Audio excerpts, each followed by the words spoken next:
Alright. Feeling better than I did on Wednesday, but not amazing. So we're just gonna see how this goes. Hello, Spike. Hello, Jump. Hello, Sake. Welcome. Thank you. Thank you for coming. Thank you. Good you're feeling better. Hope you feel even better soon. Me too. I was feeling alright, and then I had like, I don't know, a cup of Gatorade or something. And now my belly's like, oh, that wasn't a good idea. It's like, it's just Gatorade. What's the problem? Cereal was fine. Party time. Too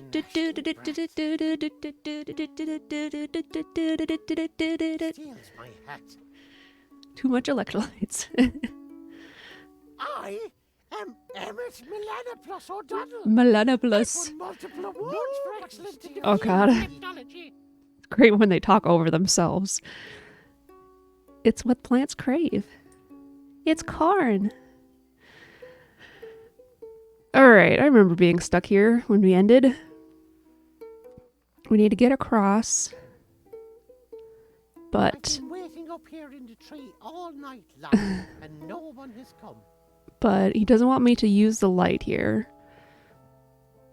Good idea. He says a good idea. I might be able to bring light to the darkness. But it's much too high to maneuver heavy nuts up here. The old squirrel said that the juice in the nut attracts fireflies. Maybe I can spread the juice on the tree somehow. If only Yeah. the tree wasn't so far away and the nut wasn't so tightly screwed down and heavy.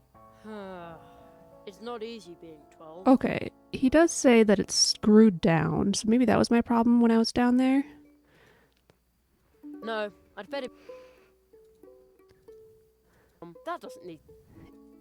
He never says. Maybe you need to something to throw the glow stuff. Oh. Well. No, we don't want to have a glow juice accident. Then I'd glow in the dark. Hmm.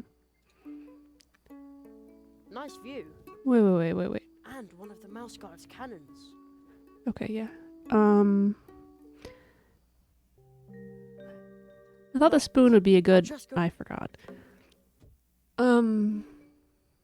There's a slingshot somewhere at the dwarf's house. I feel like we used it for something.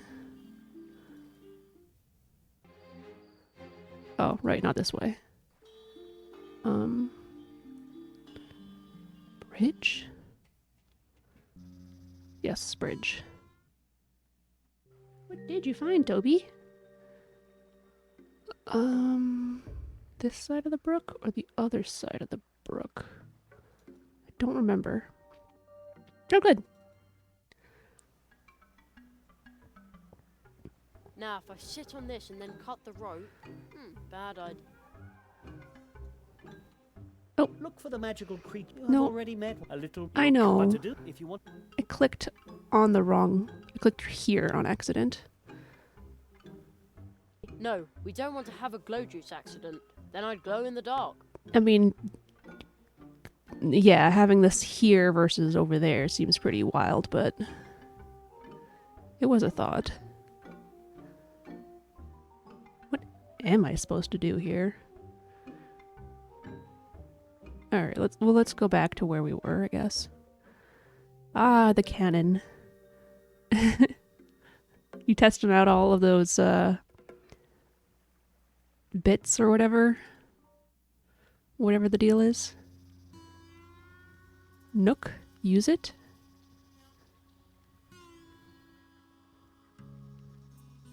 The keyboard's stuck.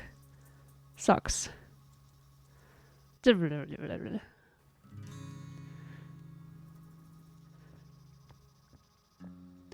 Well, I'm confused. Use the cannon to launch the goo. Oh, the cannon. Uh-huh.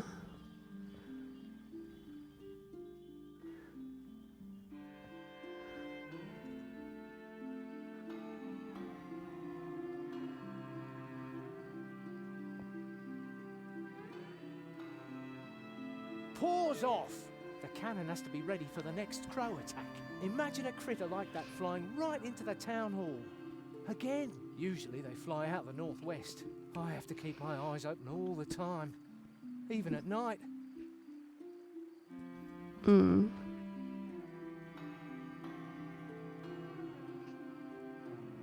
This goes back to that old giving this guy coffee thing.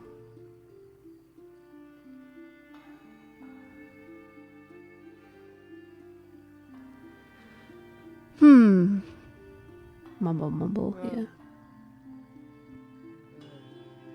Can't use this cannon though, huh? Or this one? I don't think I can get over here.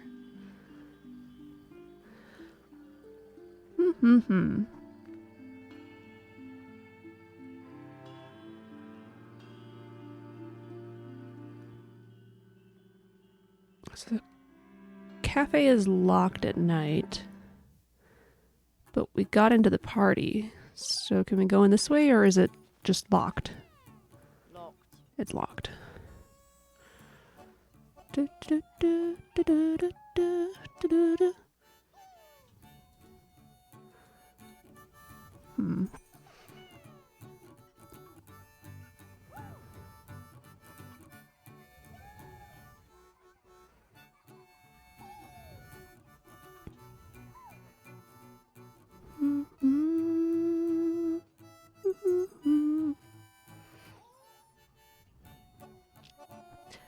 Head empty today. Oh my goodness.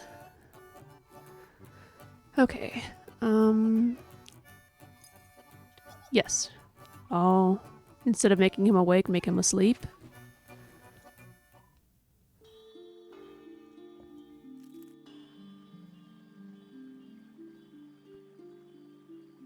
I've got a little present for you. No? What? Splash! Splash attack! Are you making fun of me? I need a mug of hot black coffee, kid. Oh, sorry. Oh, I'm so tired.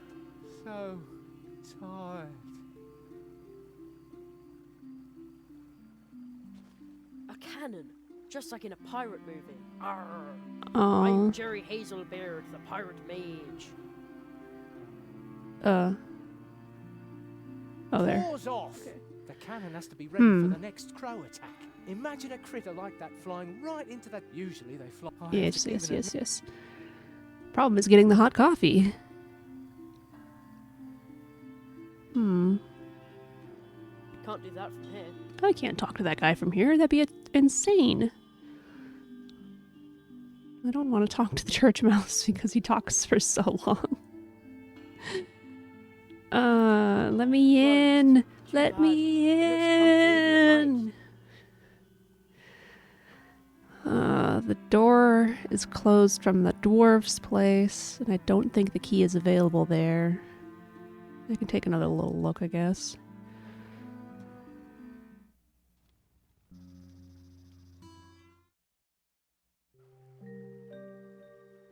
I already forgot which side it was. I think it was the other one. Nope. So this leads to the thing, but it's locked. And there was a key Remember thanking here it for the at one point, but maybe the key is in here? On the door it says. It also and it's Everything's locked. Nobody wants me to get in anywhere. Probably...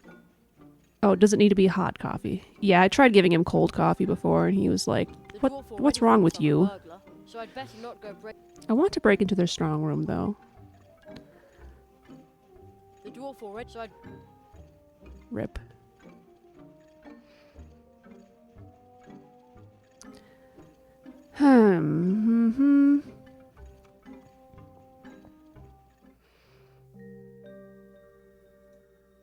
I don't want to waste the water nut on that.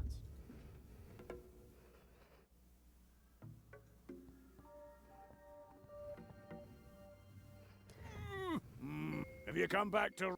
What? Good for you, but thank you. When we're harvesting our dwarf fruits here... Did you hear that? This boy... Meh! Pah! I said you're well... I. Pah! Don't He's- mention it. bored during the day. So maybe if I help him not be bored, he'll let me have the key?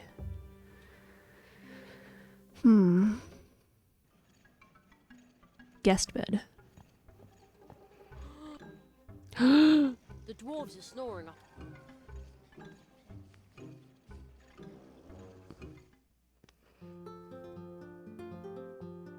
I'm sorry? If only I weren't. Played cards with him, but it didn't do I'd enough. better leave that. I want to be I want you to be a around key here. thief. Okay. How to make him not bored. You want this kobold that I'm definitely going to need later? You want rose hips? You want Valerian drops so you can actually sleep? No. You want... Oh, Jesus! My cat just scared the heck out of me because he bumped into the table when hopping up and it was loud. You okay, honey? I scared him by being scared. Whew. I'm sorry? Only I weren't so bored. You want a trophy? You want... I can't give away the hat. He won't let me. You want this clicker?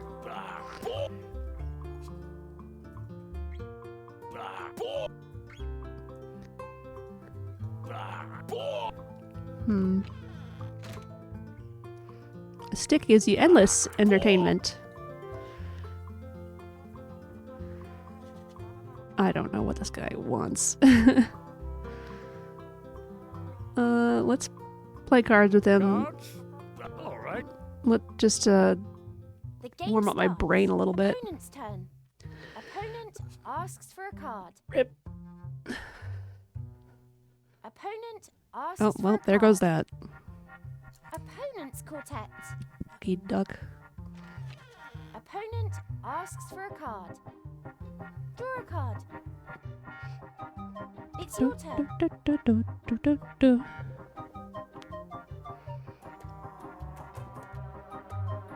This card. Bet you've got it. Bah! Terrific. Bored! Let's see what card you've got there. I'm sure you've got this card. No, you don't? Again? Draw a card. Leaves. Opponent's turn. Opponent asks for a card. Okay, so he doesn't have the Draw a card. 2 or the 4, I It's your think, turn. of hazelnuts. I don't have any of them, so I can't ask, but... Oh, no, don't ask for Let's that see one what again. card you've got there. That'd be stupid. This card. Bet you've got it. Maybe... Huh. I did win at cards before. Maybe if he wins, he'll be less bored? Opponent asks for a Oh, card. dang it. Hi, Opponent's Pokey. quartet. Welcome.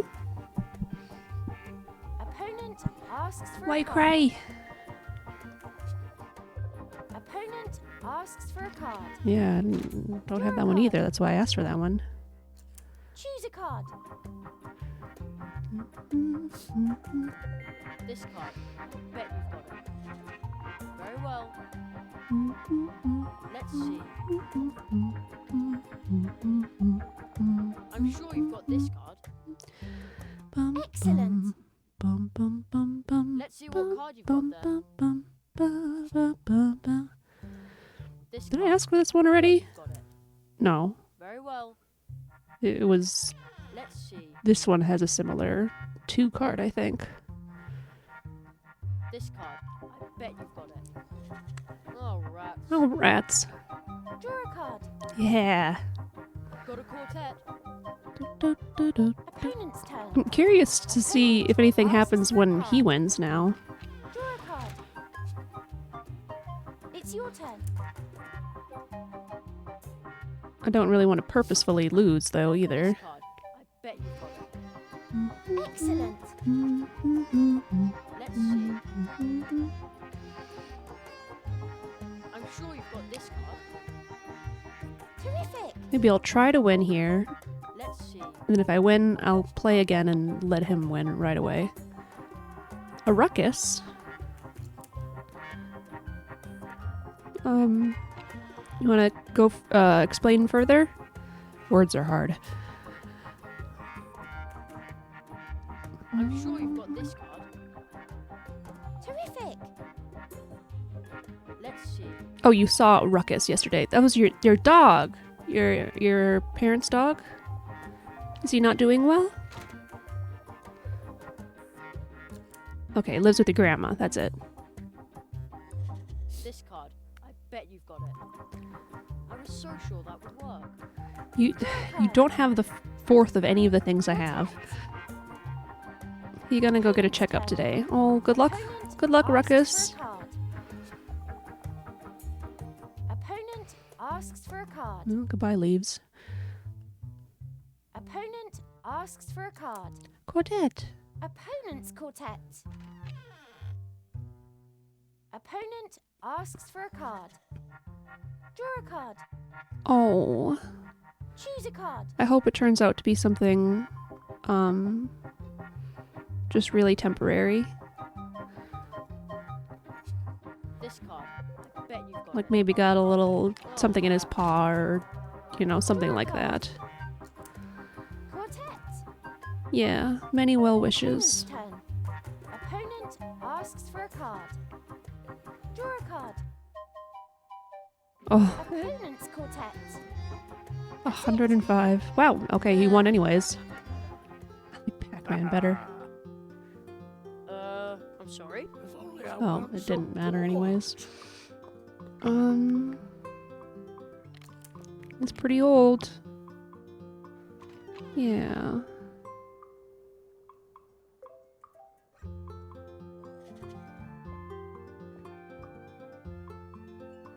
How is this any different from being a key thief? I hung the clock part over the key.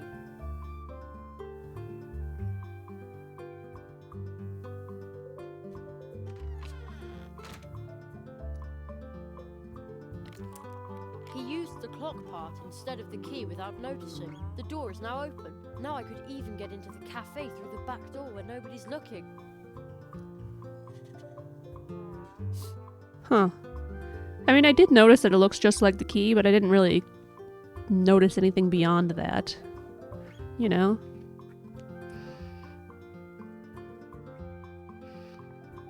Yeah.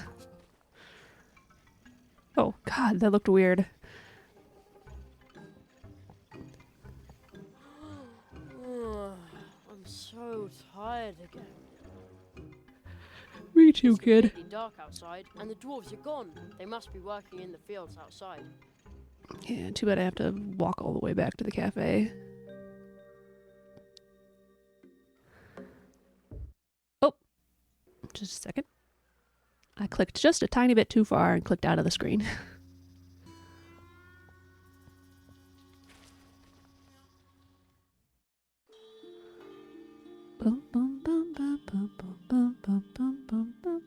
Oh, no, don't do that. I'd love to throw in a rubber ducky just to see how fast it floats away. I mean, you could do that with, like, a stick. Hey. Oh, hello. Oh.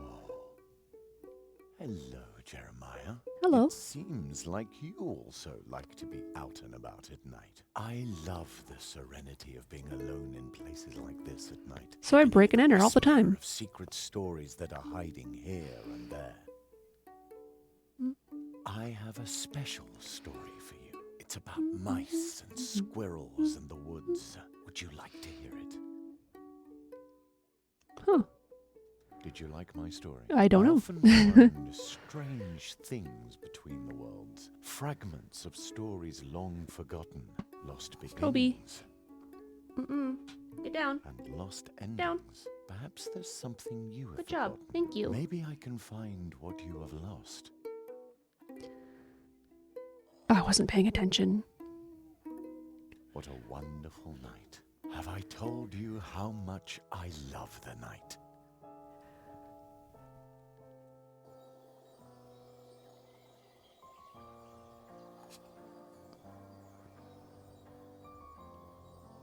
There's a sign. Roof terrace closed. Danger. That doesn't sound.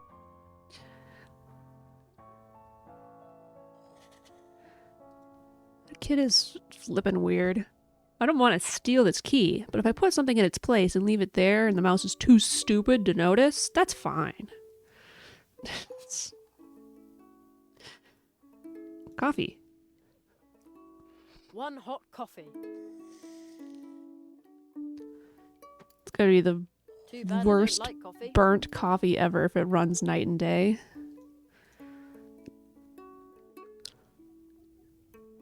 A couple of drops should be enough.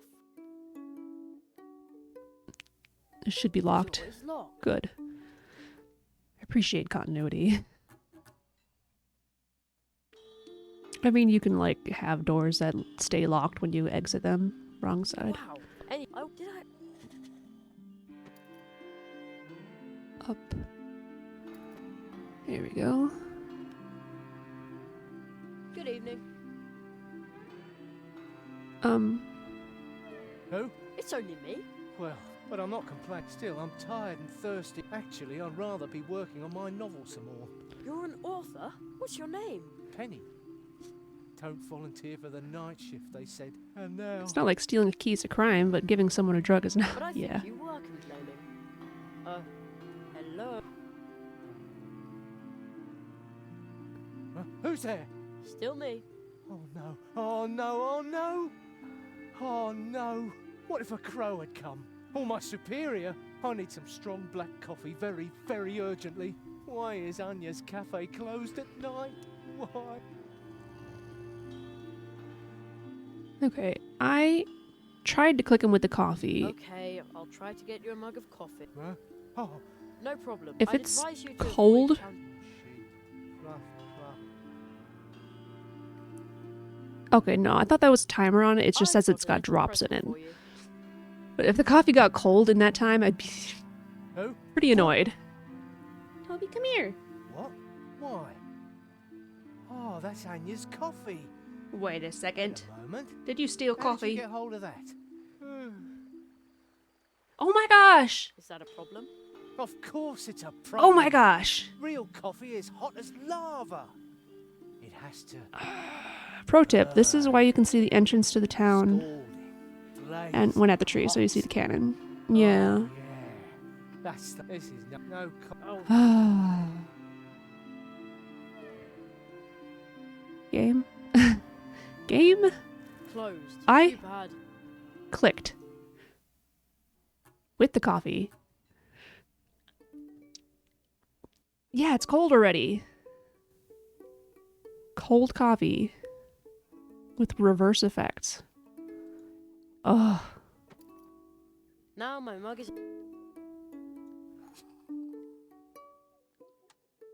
One hot coffee, One please. hot coffee. Too bad I don't like coffee. I don't care, child. I don't like it either. Need magma to keep the coffee warm. A couple of drops. I don't have the tin foil anymore. No, no, no, no, no. We're going straight there. Stop clicking on things.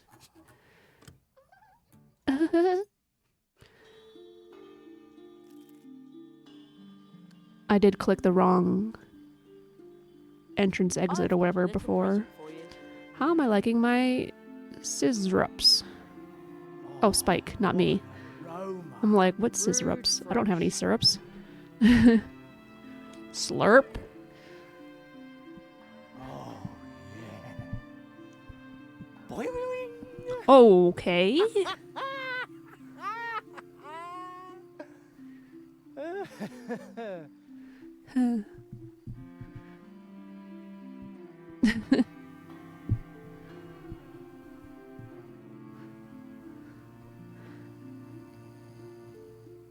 He's asleep. These sleeping drops are really strong. I'm starting to feel guilty. You Well, should. Who knows? 40 winks will probably do him wonders. And his feet wonders for standing up all night. I'm sure the nut fits perfectly inside the cannon. But why should I shoot it into the countryside? You shouldn't. How do I move the thing? Now Oh. the cannon is pointing at the Okay. treetop over the town. Okay. Okay, Let's see if it works. There was a game called 40 Winks. Yeah, it's a saying.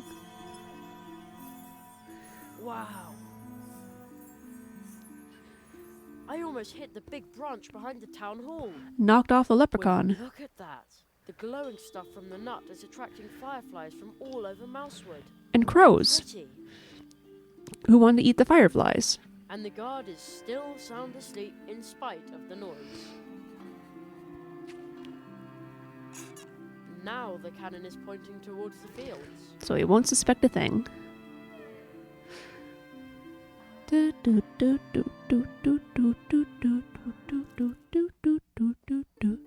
Oh, right, I need to be up top.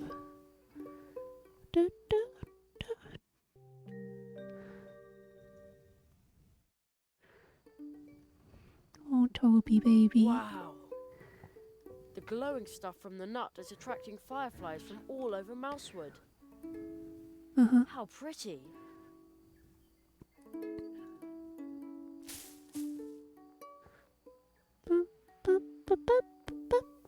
Do you know how long I've waited? I'm now ancient in a few days. Yeah, I've I waited suppose 3 you weeks. fired on the tree, didn't you, brat? Here I was, minding my own business. And then I almost dropped my spoon. Only I couldn't, on account of you stealing it. Yeah. At least the tree now has a lovely colour. What the weevil Colour. do you want in my world, you whippersnapper? I suppose you want to extort your 3 wishes out of me. You a I'm genie a now? magician's apprentice, and I want to learn a spell. Give me the hat, and I'll take you along. I'll keep it until we're over there, okay? Yeah, You suspicious unfortunately. boy. All right. Anyone looking for magic in my world comes to me. You simply wish for something. It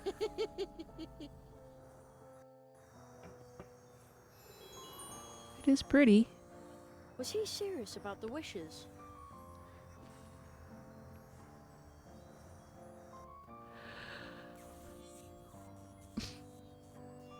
Toby, you're such a silly boy. Ah, something different. Yes. Oh, hey, it's just like the cards. Whip. Okay, so where are the sheep? That looks really heavy.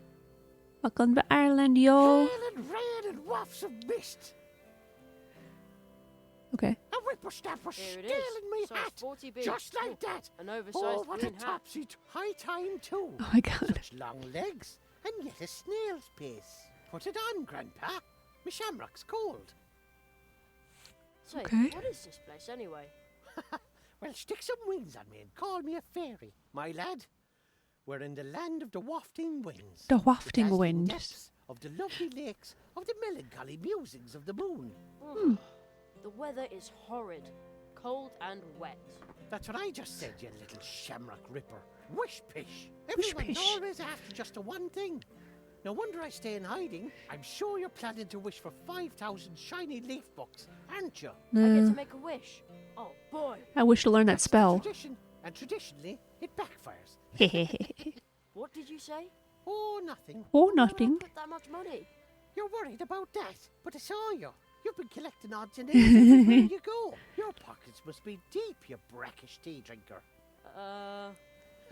And you wouldn't empty your pockets for 5,000 leaf books. That'd buy you 10,000 bags of jelly beans, 1,000 comic books, or 100 video games.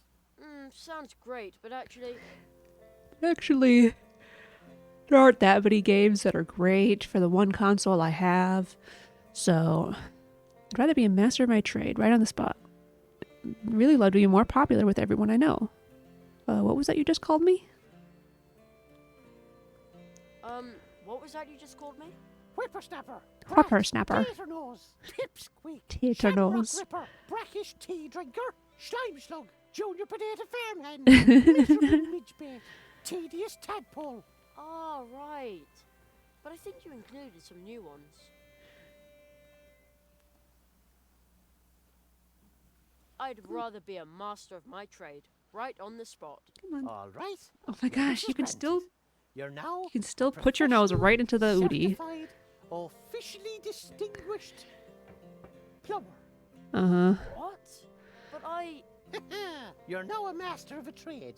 A popular one too. Everyone loves plumbers because they're so useful. Haha! 2 more wishes, Junior Potato Farmhand. All right. In that case, Hello, Mats.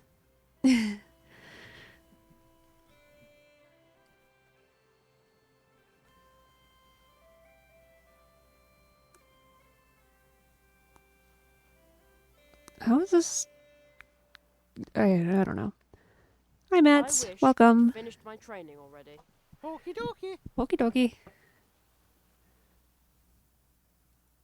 So far I don't feel any different. Actually, wait, there's a tickle.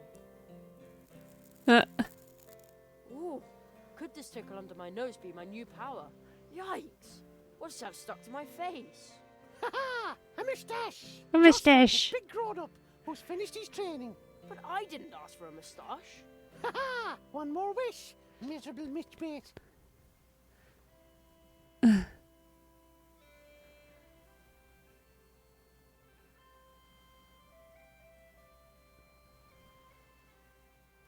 Oh no, I wish I was better at choosing my words. But of course, that was your 3rd wish. Mamma mia! Oh my What gosh. have you done with my voice? By my beard. It's so Who could bad. possibly be more successful than Oh the my plumber with a moustache gosh. and an Italian accent? And that is a mustachio, is itching like crazy. I warned you. That's boy. not what an Italian Never make accent is light of like. it, or it's guaranteed to backfire. Per favore, I'll do anything. I'll return the spoon, the cobalt and the nails.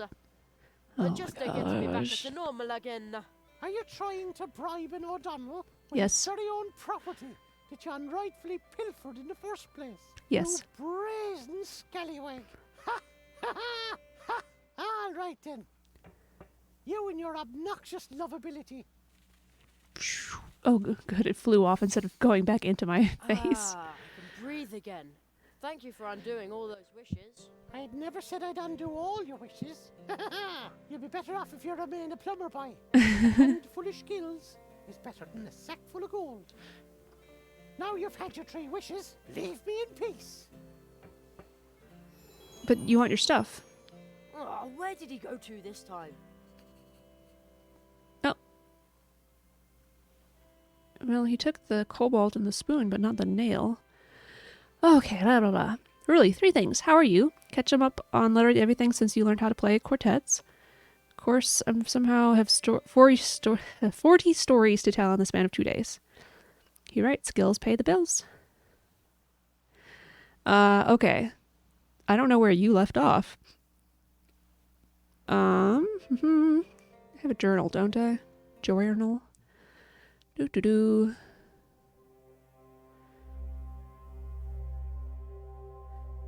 Okay, this stuff probably happened. Jerry accompanied Spitzweg. The Suslick. Oh. Okay.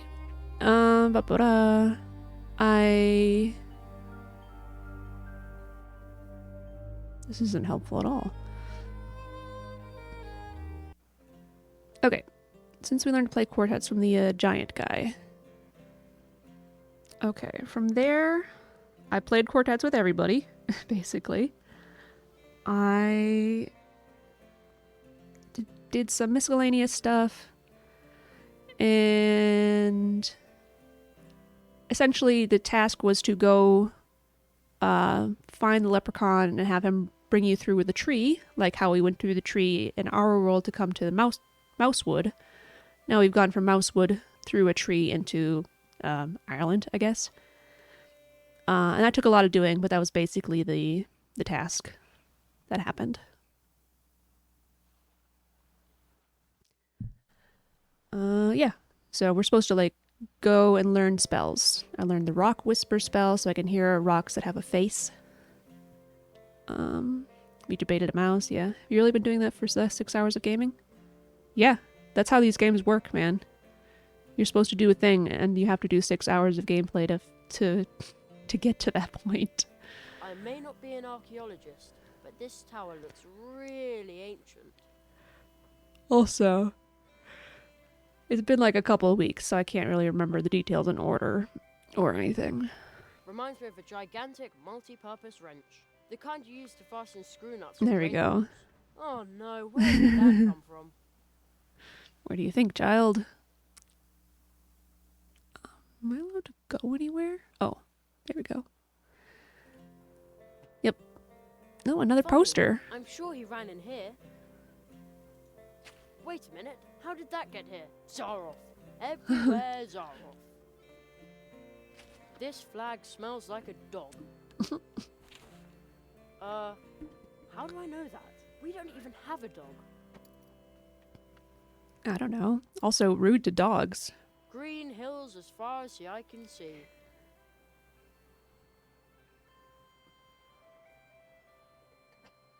Looks like rain. Did you pack some warm clothes, a raincoat and an umbrella? That's what Mum would have said. And your rain boots. That itchy red penguin sweater would actually come in handy right now. There he is. I mean, I can't know if she's concerned or not. Excuse me. Oh, by St. Patrick! What else do you want, you greedy brat? What I'm really looking for is a spell. You're not going to find any magic here. I'm all out of magic. Can't do it anymore. How come? Do the corners of me mouth look particularly convincing to you? Without a rainbow, I'm stuck here. When I'm in a bad mood, I can't conjure up rainbows, or rain, or anything else. And what could make you laugh again? That's no small feat, Tater Nose. It would take something very special to cheer me up. Something very special and shiny. Like a card game? Sticker? He's so small, I don't want to hurt him. What? With a sticker? Ah! Holy harps, no! I don't want any presents. There's no point in being given things just like that. If anything, I want to find them myself. So I have to hide it somewhere?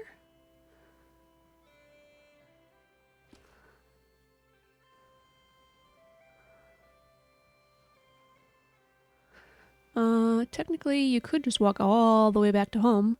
I had done that once. But Jerry wouldn't go in his house.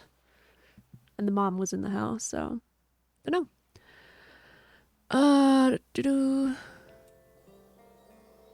Not a lot of options here. The old rag isn't good for much anymore. The old rag.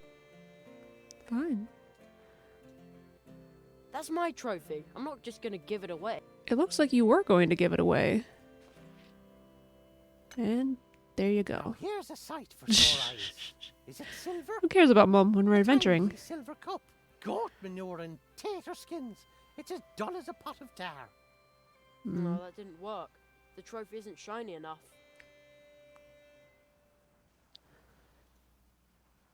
I'm going to polish it up a bit.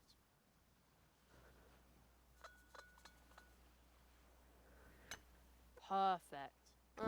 But flag what if Mom disintegrated in is the part of the process. adventure? Here we go. Well, then we'll get to that when we get to it, I guess.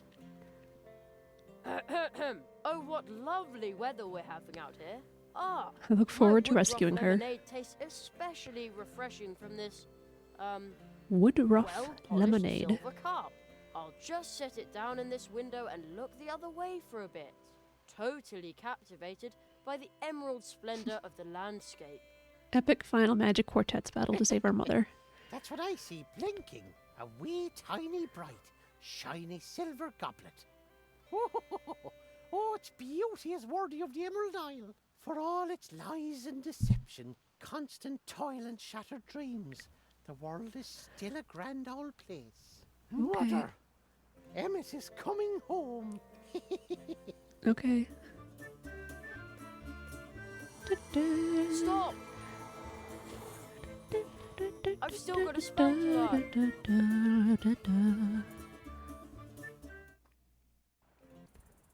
Oh, card! Oh no, he disappeared again, and this time for good. I can't travel on the rainbow. You What can't? do I do now? There's magic in the air, right within your grasp. But he's gone, and I didn't even see how he conjured up the rainbow. Your answer lies within the rainbow itself. it will soon dissolve again. So hurry up. Wow, what colours! It almost looks like I could touch it. You can. You must touch it. I didn't get to pick up the card there.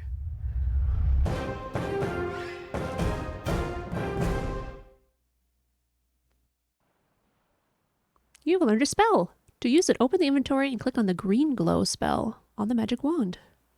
Our card! I thought they were nothing more than an optical illusion. You just learned your second spell through the power of the magic rainbow. You can use Magic it to make rain and reading help green rainbow. plants grow. Wow, I'm never going to wash this hand again. Creepy. Now go back to the portal. You've learned the magic of this place, so now the portal is open again. But So, hurry. F off. Nobody wants you here. What's that? Another one of those cards. I wonder whether the green hats dropped that. Looks like it shows me, but together with some dog. Doggy! Aww. How odd. But I don't even remember this. That's weird. The third member of our family. Oh, I don't even have a dog, is what he said. Take a look. It's in a book. Our card. Magic. Play with That won't myself. Okay. I mean, technically we have the whole deck, but they're not all filled in properly. I don't think I can see which ones we I have. thought they were nothing more than. Then I don't think we can see what we Wow, have I'm unless we're never playing going the to game. wash this hand Okay.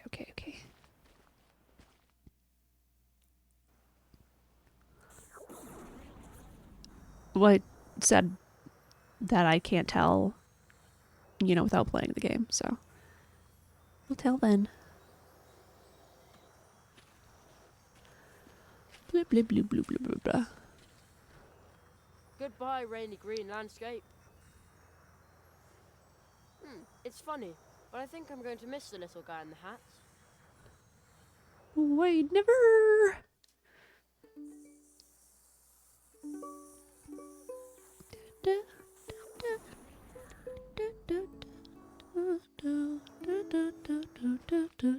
It's still night here. Now what? Oh. Cutscene. Oh, it's Zaroff. What was that noise? Zaroff's the one doing dirty. Jerry, is that you? Who was that? Did he call my name? Perhaps we will soon find out, but we don't have much time. The second nail has been struck. The second nail? Seek the entrance in the next portal tree. You will learn your next spell there. Look for the magical creature who lives in Mousewood. There's a rumor that a fox is roaming the fields of Mousewood at night. Yes. It is not from this world. A fox? Sounds dangerous. Who's been doing what dirty stuff? Oh, who's been doing something, and what dirty stuff that they've been doing? Okay, right. So I became Magician's Apprentice or whatever. The rabbit guy and the giant guy were talking, and the rabbit guy is clearly not remembering something that's happening. And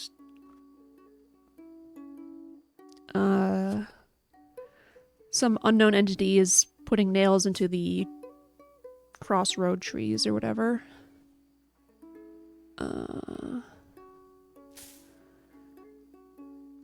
There's these suspicious guys around as well.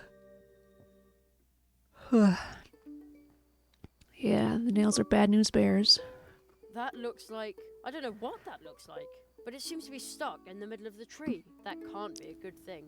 Looks kind of like an egg cup on a nail.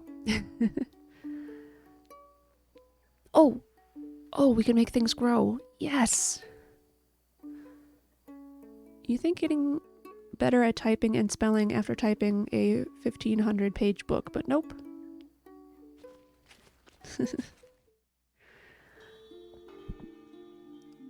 The key is right here. I thought it was important for the clock. Okay, where am I going now?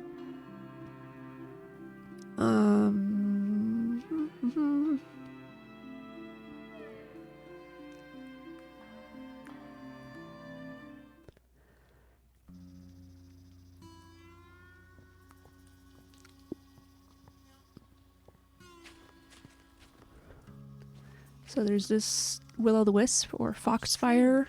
There are green lights flickering across Key the o'clock is a fields. pivotal Maybe part it's of the someone with a day lantern to out day, for a Kiri. walk. Gosh. I wasn't listening, How Jerry. strange. There are green lights flickering across the fields. Maybe it's someone with a lantern out for a walk. Mm-mm. Make a storm appear over school.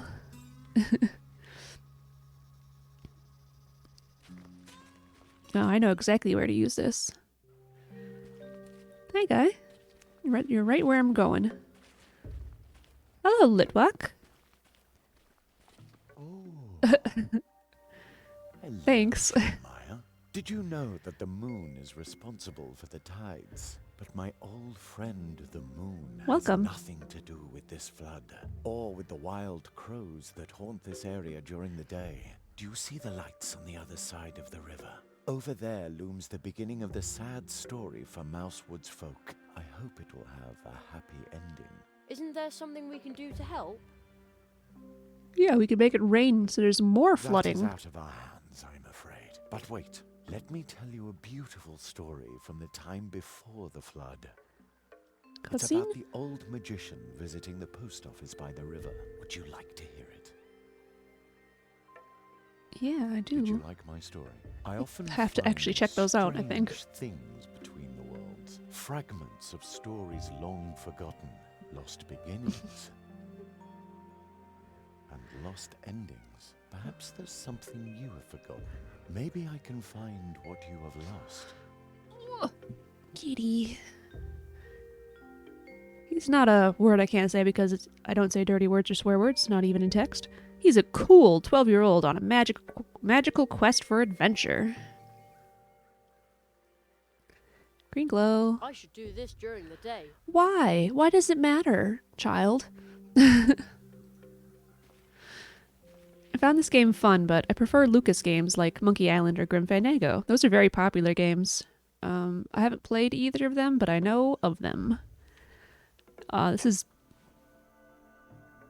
like my second point-and-click game. Sake agrees that Lucas games are great. I really like almost all point-and-clicks. This has a lot of charm. Yeah. Oh, Kiri, I would love to see you play them. Child logic is best logic. So this is one of the suspicious guys. Yeah. Fox statue probably has something to do with the fox business going on, but I'm glad I saw that guy at Let's hope night this works. before doing this, I guess. Hey, presto! A stairway! I'll admit it, I totally impressed myself. Of course, a mushroom escalator would have been even better. Oh, boo.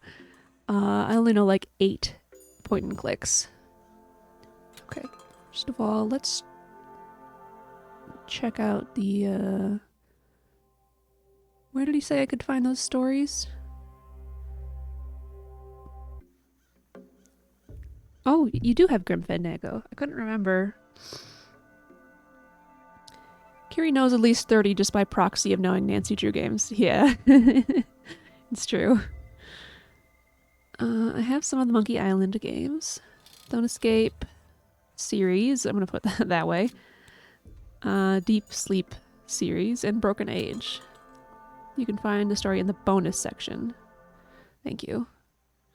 Audiobook. I guess that's it, huh? 8 Stories from Mousewood by Matt Kempke. Ooh, you're shouting. Read by Rob Quirk. Broken Age is great, very beautiful art-wise. The first story of mice, squirrels, and mouse. Sorry, I'm turning it down just a little bit. Where, tucked away between. Start over.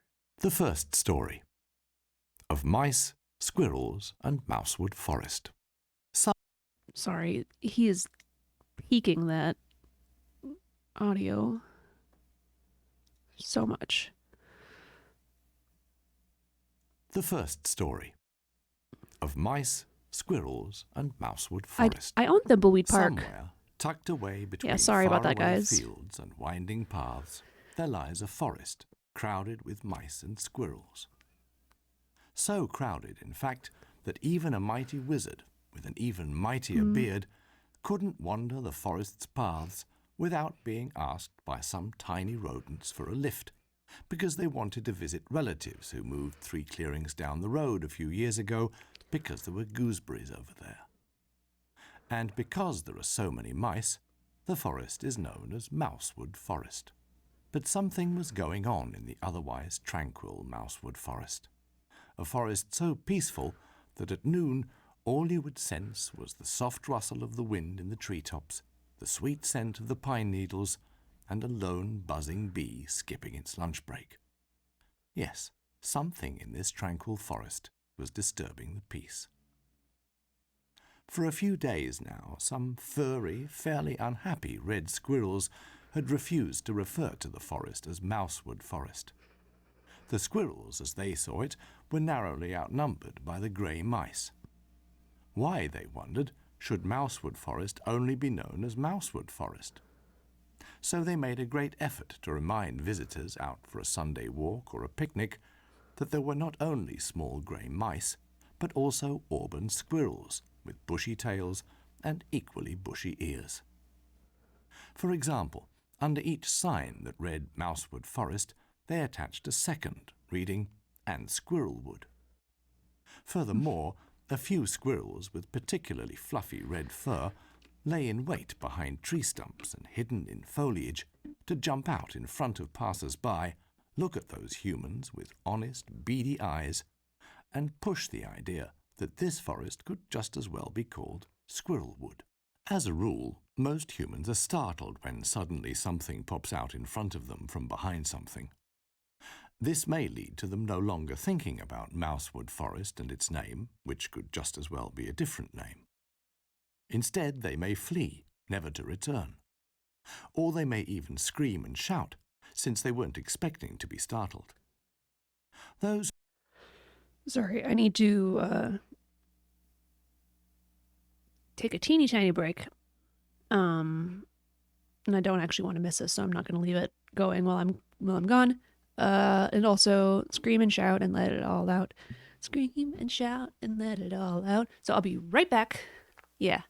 Hydrate, etc. And then we'll get back to this. Okay, I got myself a little snack. Since you're going to be listening to this for a little while, looks like, was it 7 bullet points to this story? And then we have a second story to listen to. Whew. We interrupt point-and-click adventure to promote our sponsor, Audible. Audiobooks for everyone. Yeah, I'm not sponsored. Okay, story time. To run away, never to return, the squirrels reckoned, would probably call fair Mousewood Forest by its name, which might just as well be a different name. A startled, fleeing rambler might even call Mousewood Forest Don't Go There. And that, the squirrels concluded, would be even less desirable than Mousewood Forest. If people started screaming when startled by a small auburn animal, the serenity of the forest would be lost for good. And neither the squirrels nor the countless other forest dwellers, not even the inhabitants of Mousewood, Mousewood Forest's capital, would want that. For serenity in a forest is no ordinary silence, like in a boring, noiseless room, but a cacophony of many tiny, likeable sounds. The wind wafting through the leaves, twigs clicking in the canopy, rustling down in the undergrowth, and the gentle creaking of towering trunks. So, if the squirrels wanted to purposely pop out from behind something, they had to be careful about doing it, without scaring anybody off or disturbing the forest's serenity. Those who know squirrels are probably wondering how anyone could possibly be afraid of the little fellows at all. Well, If a small animal with a bushy red tail suddenly crossed your path, you might be briefly startled, but in an instant you'd spot that the little animal was just as much taken by surprise as yourself. What would follow is a cautious... I cannot help but think of the Emperor's New Groove. You know, like there's a horrible rustling, and then it just turns out to be the squirrel. Ah! Okay, sorry. glance and then a quick dash to safety. Then again, if a small animal with a bushy red tail and beady eyes leapt out in front of you when you're roaming the woods, and you happened to notice, after a fleeting moment of fright, that this squirrel was actually up to something, that it was standing in the way of somebody so much taller than itself on purpose, then such a small animal must surely be capable of anything.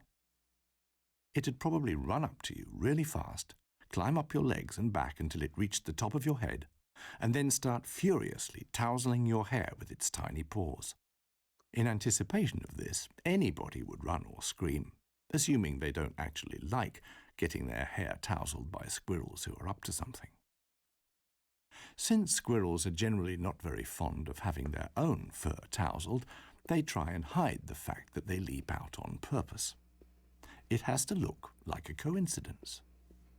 Even those blessed with beady eyes have to play act a bit if they want to appear surprised and shy when they in fact aren't. You want to listen to this uninterrupted? You're in the wrong stream. Sorry, bud. Just this morning, around 9 o'clock, 3 squirrels decided to practice popping out from behind something, since, as you now know, it's easier said than done. Wait for it. Wait for it. Leap. Stop. Have a look round. Spot the rambler. Freeze. Stare at the rambler and straighten those tufted ears. Add a few skillful hops behind the next bush, spiral up that tree like an expert, and then watch the rambler's reaction from a safe distance. As if you really were surprised to see me. Well done, Oswald, said Edgar, one of the 3 squirrels. He had played the role of the rambler, roaming around before then getting a reminder of the striking number of squirrels living in these woods. He had held a large leaf, painted with a surprised human face, in front of him to make this training exercise as real as possible. Oswald, the 2nd squirrel, climbed nimbly down the tree, while Edward, the 3rd squirrel, who had only played the role of spectator during this run, hopped out of the nearby bushes. Yeah, really good, he confirmed. Flawless, even. Looked really realistic to me. Thanks, Oswald said. It was time to switch roles. Since Oswald already knew the ropes of popping out from behind something, it was his turn to watch from the bushes. He was in an excellent position to tell Edgar, who had just played the rambler, if he was also good at popping out from behind something, or if there was anything he could improve on. Edward just had to stroll along the path and carry the leaf with a face on it in front of him. When Edgar popped out by chance and confronted Edward, the latter froze as if petrified. The leaf in his paws began to shake, as did his legs and, eventually, his squirrely tail. He seemed truly shaken. Shaken like a rambler afraid of a squirrel tousling his hair. Faced with this, Edgar completely forgot that he had to act like a shy squirrel and was supposed to scurry up the next tree. Instead, he just stared, stock still, at the face painted on the shaking leaf. Edward took his role of a startled visitor very seriously. As soon as he noticed that the animal with the red bushy tail and beady eyes that had suddenly popped out in front of him wasn't in the least bit shy or frightened, he shook even more. "Ah!" he yelled, certain that this was how somebody afraid their hair was about to be tousled would yell. He turned and ran away as fast as he could. And because he was determined to be as convincing as possible, he disappeared for a few days. After waiting for a couple of hours, Edgar and Oswald were no longer in the mood to continue their training. They sat down by a small stream running through the forest and thought. They thought about training, and about the fact that thinking about training was already a good training exercise in itself, sometimes. And then they thought about acorns and nuts. After a while, a group of mice came along the bank of the stream. "Hello there. A very good day to you." "How are you?" Edgar responded. "Good day to you too," said Oswald. One of the mice stepped forward and took a small leaf with writing on it from his rucksack. After clearing his throat, the mouse began to read aloud. "Dear Squirrels, we, the mice, know you don't really like the name Mousewood Forest. Since your kind is so numerous in this forest, it might just as well be named after you. Since noticing how much effort you put into reminding people that the forest could be named differently, we wanted to invite you to a meeting where we will consider, together with the other forest dwellers, what to do about the situation." The mouse rolled up the leaf and put it back in his rucksack. Oswald and Edgar thought briefly about what the mouse had just read to them. They concluded that if they didn't have to remind people that Squirrelwood would also be a fitting name for their forest, there would be plenty of time for all sorts of other things. And Edward would surely say there was no fun in hiding for ages just to play a scared rambler convincingly in order to practice popping out from behind something. If, that is, he weren't hiding right now. So they accepted the mice's invitation and followed them along the stream until they reached a clearing where many other forest dwellers were already gathered. Mice, squirrels, hedgehogs, dwarves, hares and bears, and many more inhabitants of the forest were sitting on benches made from long branches or standing next to tables set with freshly baked blueberry pie. They were chatting about this and that and other things. One young badger was talking to a hedgehog about fishing at the pond. A beaver was discussing the quality of lumber with the hedgehog brothers. Two little mice were playing tag with the rabbit kids, while their mothers tried to persuade a grumpy wood dwarf to reveal the recipe for a drink made with dwarf root. On a stump sat Conrad, the great owl. He was a member of the town council, and his great owl eyes looked benevolently upon the crowd of animals, dwarves, and whoever else had gathered there. We know him. "Hoot!" he called out with a deep and calm voice, instantly gaining the audience's attention. "My dear friends," he began, "as you may be aware, we have gathered here to resolve the dispute about the name of our forest. I am honored to hold the chair of this assembly. Many of the squirrels among us would like to see Squirrelwood as the legitimate name for our home. Well, seeing as there are a good deal of squirrels here in our forest, their wish is hardly surprising. But let us not dwell on that." He slowly closed his eyes, only to open them again in an instant, as if he had had a sudden stroke of genius. Or a A sudden forest stroke. called Mousewood Forest. What kind of forest would come to someone's mind who was not familiar with our beloved woods? Conrad's head turned inquisitively as his gaze wandered across the gathering. Animals, dwarves, and a few others thought hard. Oswald the squirrel's first thoughts were concerned with nuts, but he quickly realized that these had nothing to do with the name, more the fact that he really liked nuts. So he continued thinking hard and eventually called out in a low voice, "They'd probably think of a wood full of mice?" Conrad, the old owl, blinked with his left eye, with his right following shortly after. This is indeed what someone would think when they first heard the name. "Thank you, Oswald," said the owl. "But there are not only mice in these woods. There is, in fact, no such thing as a forest populated solely by mice. What sort of forest would that be if there were only mice in it?" Much murmuring ran through the assembled ranks. Even the mice had trouble imagining a forest with only mice in.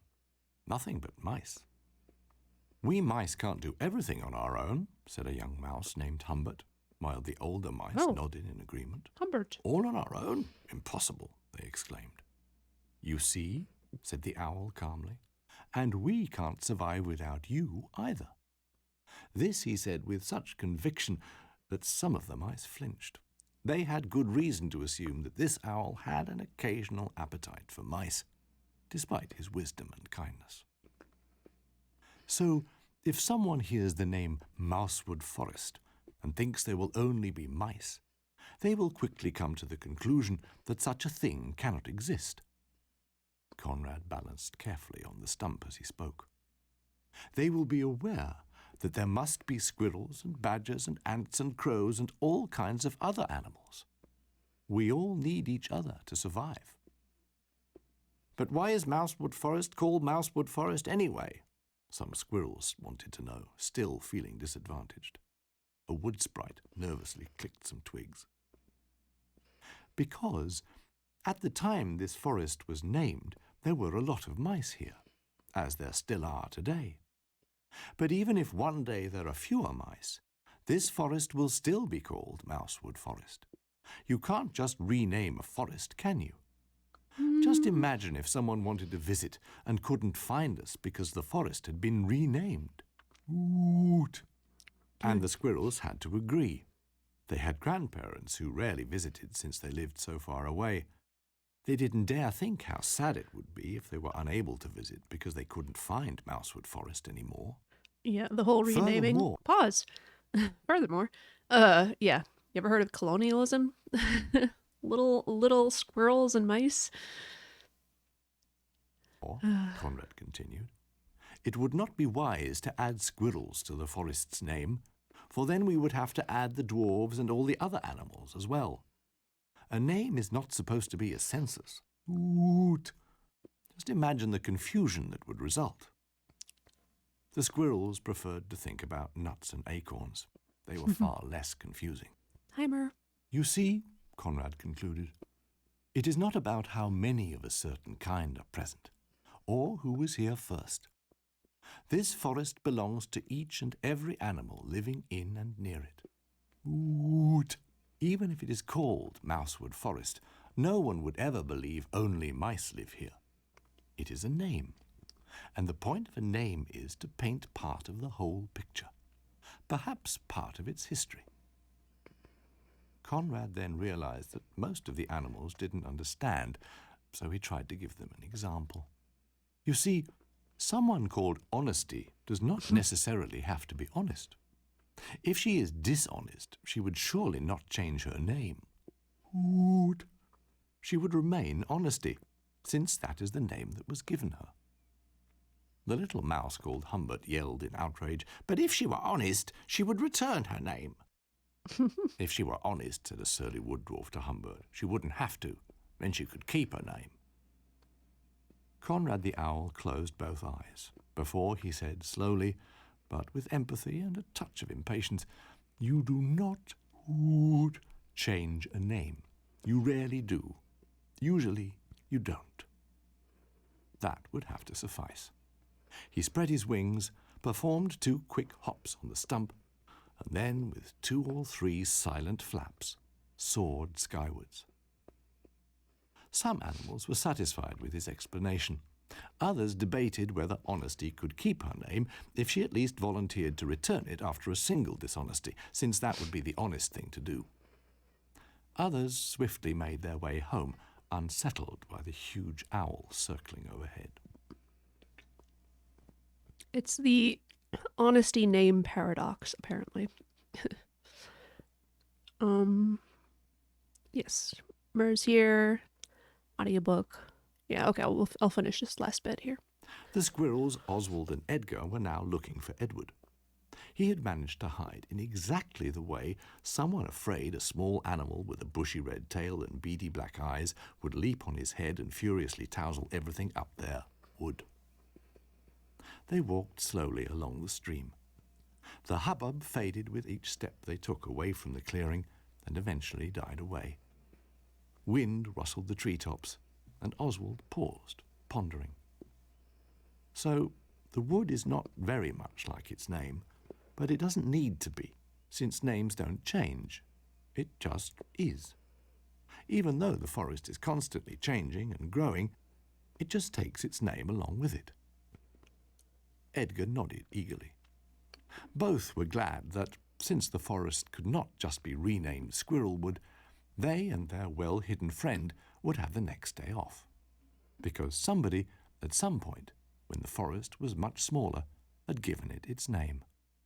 And you don't change names. Well, rarely. Usually, you don't. Second story.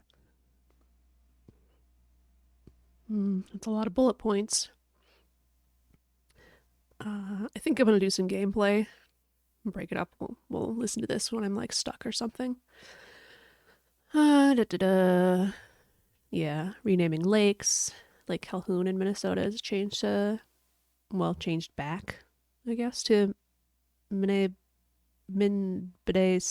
I can't pronounce it. Excuse me. We're just trying to watch the stream and work at the same time. Let's see how it goes. Blah, blah, blah, blah, blah. Yeah, this is like the kind of stuff that I want to listen to when I'm trying to sleep. Minbedeska. Yeah. Hi, Jump. Bide Makaska. So close. And yet. Thank you. Yeah, so I was here all along. Bide Mikaska. Oh boy. At least somebody pays attention. Yeah.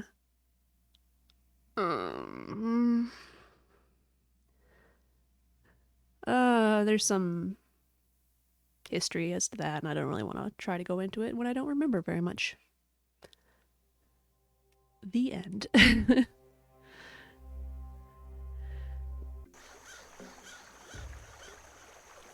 Okay.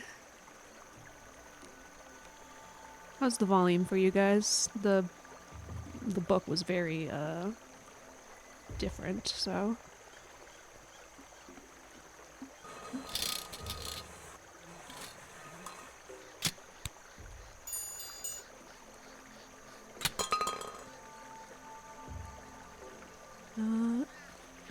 new place. Ooh. Whoa, I'm pretty high up here. And it's cold. Oh, it is snowing. Ah, who's he then? A scary Mothman. It's the The Mothman. entrance behind him looks strange too. Indrid Cole. I can almost hear it whisper, Jerry, come closer. I've swallowed a portal. Dewdrop. Another drop. Where's my sticky note?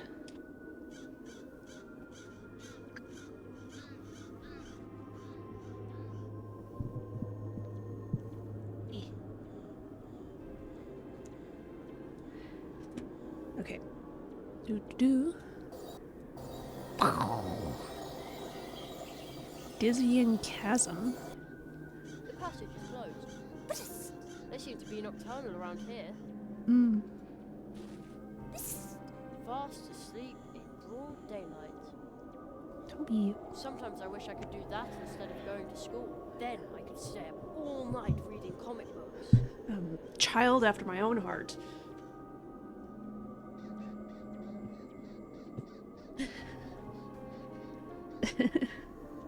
Also, they make me make it daytime to use the rain, and now they're gonna make me come back at night.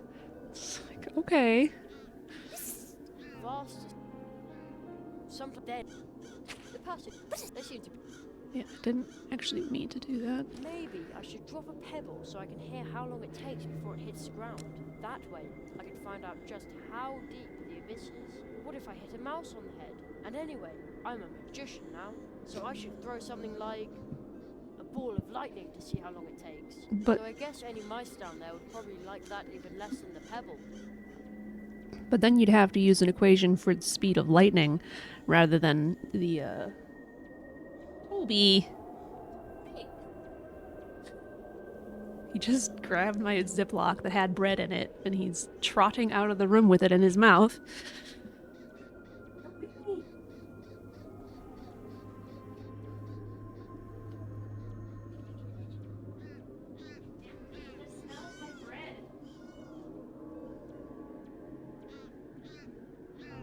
Poor baby got 3 tiny little pieces of bread. And he just wants more. More. rearer area. It's dark in there, but I can see something glowing at the end of the tunnel.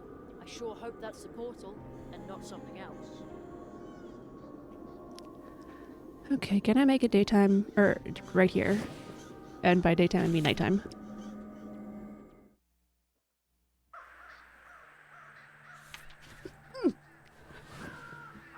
Ka ka. Actually, it's a lot of crow noises, isn't it? Excuse me?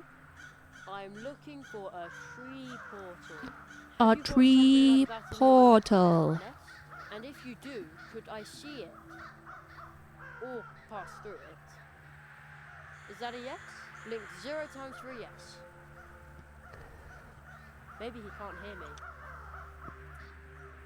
Hello? Mr. Moth, I would like to ask you something. I always have to speak up like that with my granny too. And if you yell loud enough, anything can sound important. No wingless beings in here. Oh, I'm sorry, Mrs. Moth. What was that? No, Mr. Moth was correct. Your vibes are disturbing this place. Oh. I'm not sure what that means, but I believe this is a private area for insects. Too bad I don't have any wings. Winged insects. So you gonna stop me? I'd better ask before I burst in there. Looks like that moth over there is guarding the entrance. Miss Moth? No, no wingless beings in here. Oh well.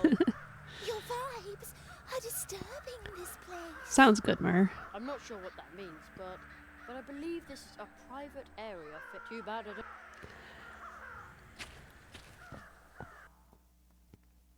I mean, question mark. We knew that what was here. Okay. How do I get wings? Now what in general?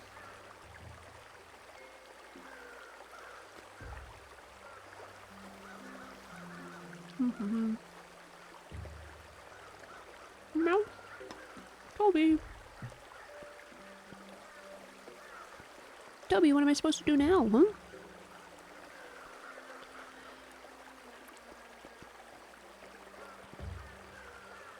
Look for the magical creature who lives in Mousewood. There's a rumor that a fox is roaming the fields of Mousewood at night. Oh. It is not from this world. If you want to see... Okay. Wow, the taste makes you feel so... Okay, that was clicking on the sky. I feel like I could hope. Oh, strange. There are green... Maybe... Okay, I'm gonna... Is the audio too loud for you guys? It seems a little too loud for me.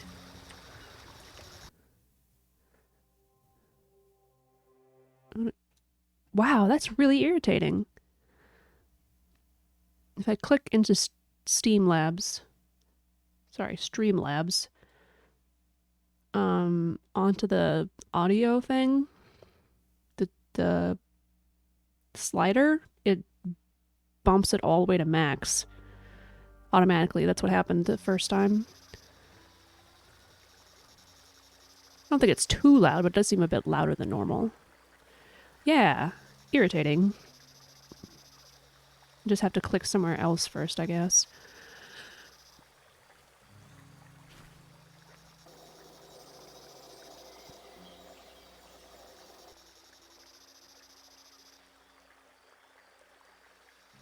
They didn't put any stars behind the moon. Good job, guys.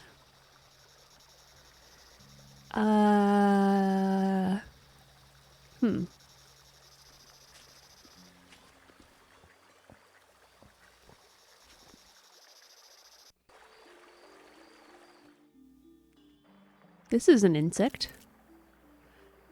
No, okay, don't do anything with that.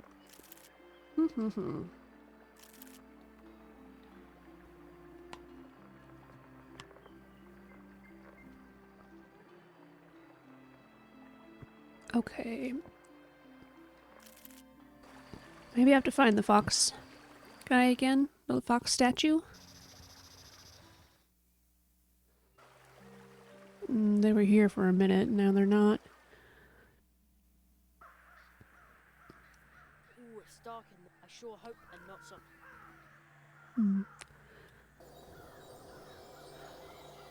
Not a lot of options here.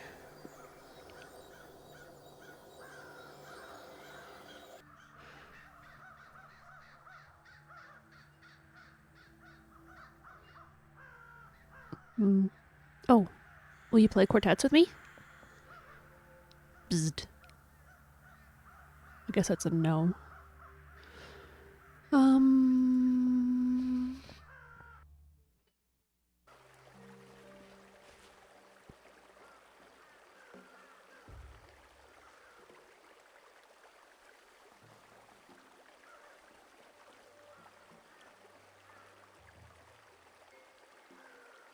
Wow, my brain is like, no, there's nothing you can do. I don't know, you'll just have to give up. Jerry hasn't, like, said anything about getting wings or anything like that. It's just...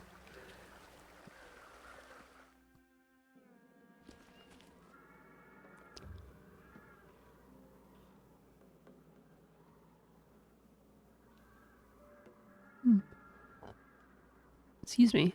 Uh-huh.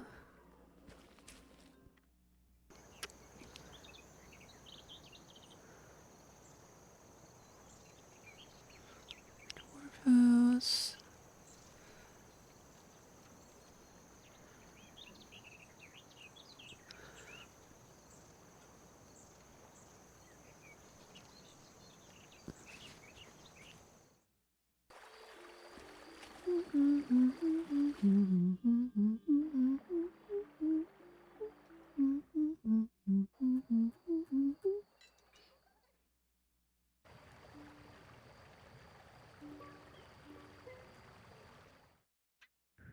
You guys got anything to say to me?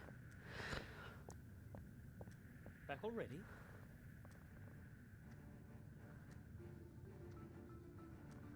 What about tree walkers and the portals? What if I need help? With the Advice Seeker, you could enter into contact with me through your thoughts, and I will give you a hint that you will hopefully find helpful. Not usually. It's more like a if you forgot what you're supposed to be doing. So much still ahead of you. Oh, I envy you. But there isn't much time. So hurry, Jerry Hazelnut. How do I get wings? Oh. See you later. Be careful, young tree walker. Alright, well, let's make it daytime, I guess, for no good reason. I'm so tired again. Again.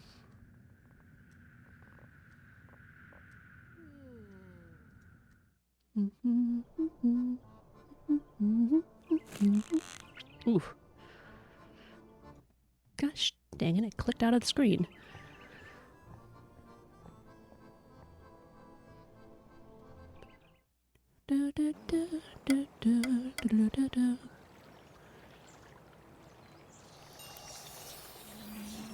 Four dewdrops are still missing. Is it really possible for someone to find all the dewdrops?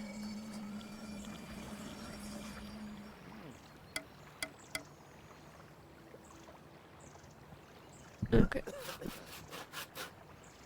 Hold on a sec. I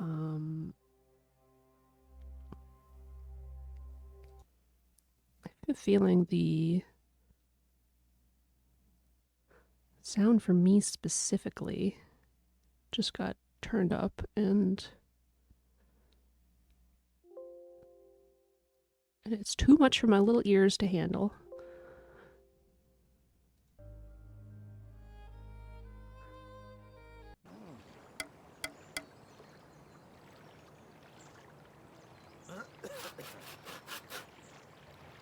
I don't know if that changed at all. Yeah, did it again. Wow, that's so annoying. Alright, well, whatever.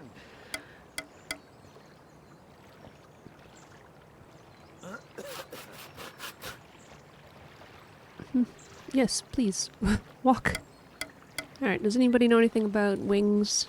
Ha! It sounds like they No, you have to take carpentry serious. First, Oh, you be spontaneous with a saw. Have a look at that. You what?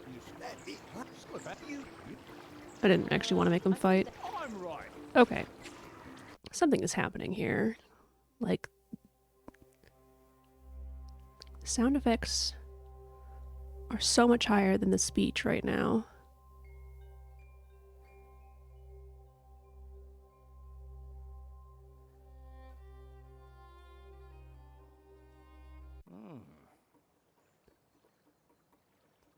Fox power?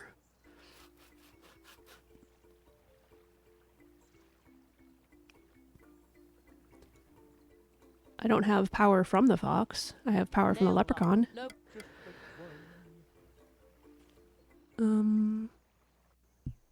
There's the fox. I was gonna start looking around for them.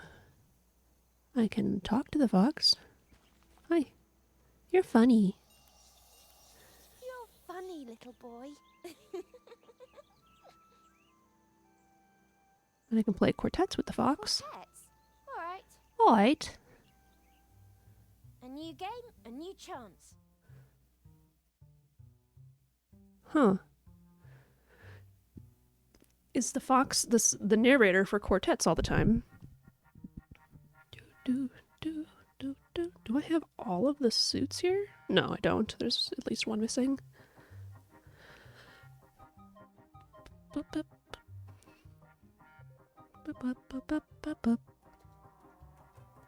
I'm sure you've got this card. Very well. Sorry, the sound is really bothering me now.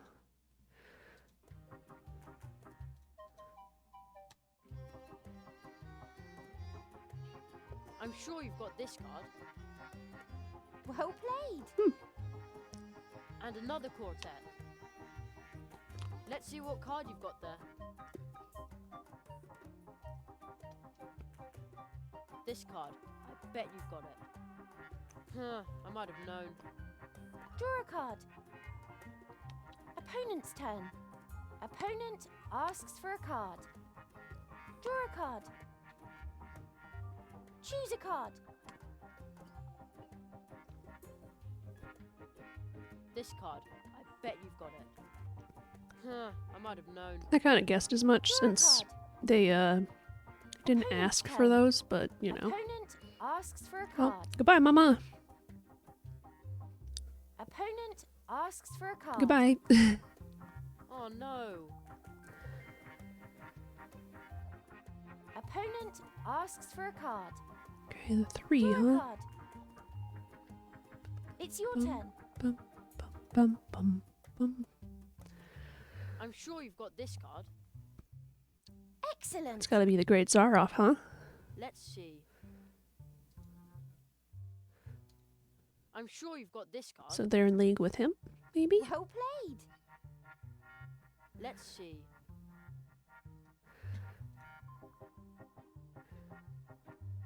I'm sure you've got this card.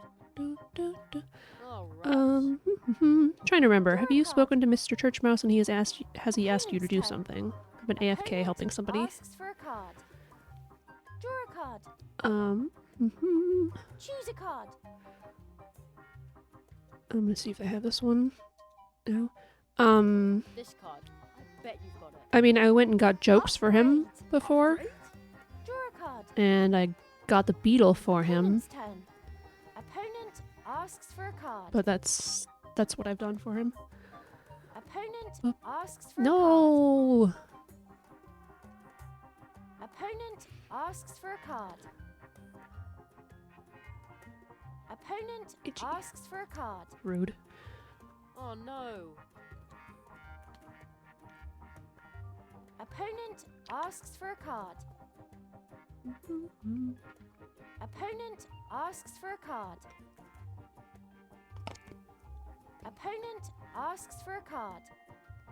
Draw a card. Opponent's Oh, I knew it. quartet. Have I It's talked to your turn. Ludwig yet? Is he the missing guy? If so, then no.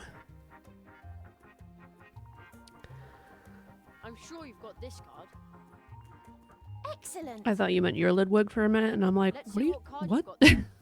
No? This card. I bet you've got it. Terrific! Let's see what card you've got there.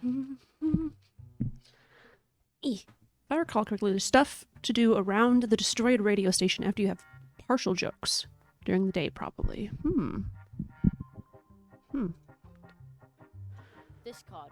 I bet you've got it. Terrific! Well, I got the answers Got to a the cool partial pen. jokes Let's see what card you've got there. from, the mole. I'm sure you've got this card. Just you wait. Draw a card. Opponent's turn. Opponent asks for a card. Draw a card. Opponent's quartet. Rip. I'm super it. lost. I think I like Batman better. I did win It was against you obvious that I before. would win. Yeah, I'm having trouble today. Nothing. There's probably nothing here that will grow.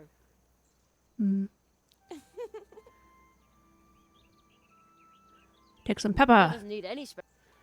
Take this sticker. No, I'll keep. I can't spoon anything anymore. I didn't even get to use it much. A stick. A stick won't. Hmm.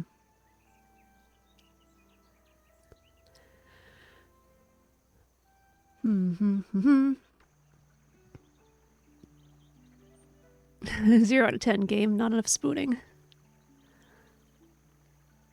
Bridge.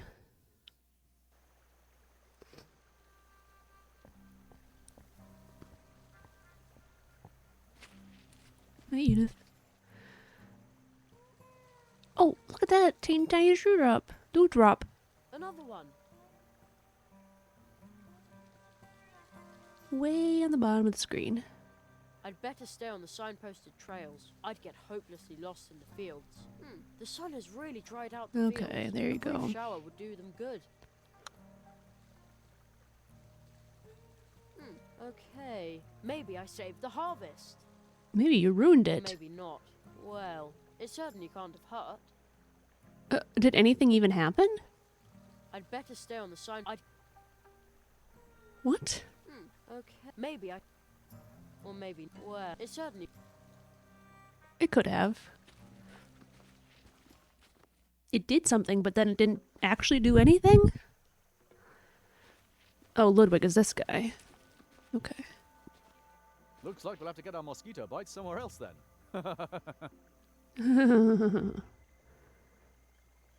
Is there any hope that you'll be transmitting again soon? With all the moisture that creeps into my transmitter in the swamp? Never! Someone might complain about my watered-down contributions. What?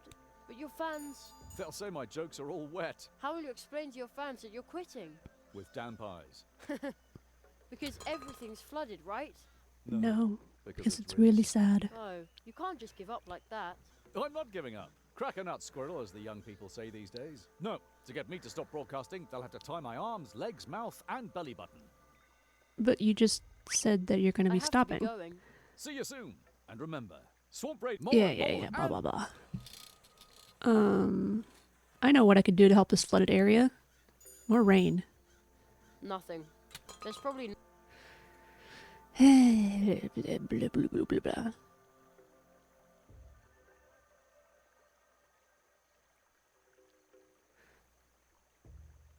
Toby, you're in the way. We know of a nut that absorbs. Oh. That much water? Let's see how much this fancy water nut can really hold. Boink. The nut took root, but it didn't really suck up a lot of water. I bet that a fully grown water nut tree can suck a whole pond dry, but I can't wait here for years watching the tree grow.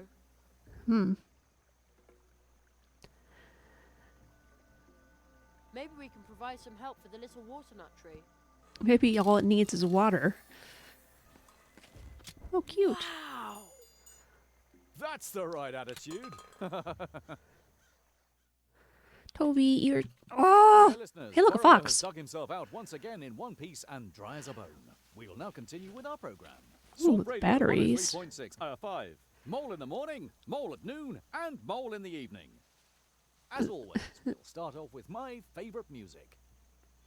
What's with the fly?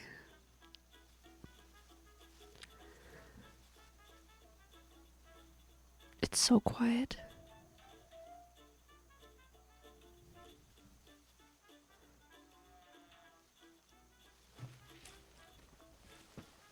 Jeez, Toby, are you okay? I got that beautiful dwarf root from the dwarves as thanks for promoting their blue juice on my show.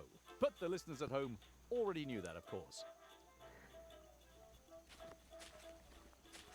And here next to me is Jerry Hazelnut. We all wish the young tree walker lots of luck. But now, on with the program. Ha! I was on the radio. We all wish the young tree walker lots of luck. But now, on with the program. Oh god, I was worried it was going to be a loop. Looks pretty comfy to me.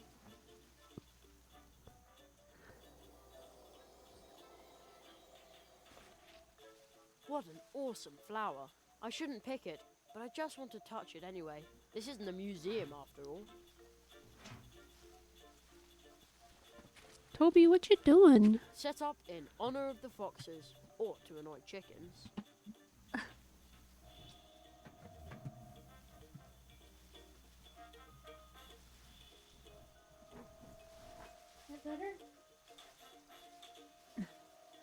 There's a little hammock for him under my desk that's set up on wooden pegs or whatever. And I think he was trying to get on it, but kept pressing on one side. So it was just flipping onto him. Poor baby.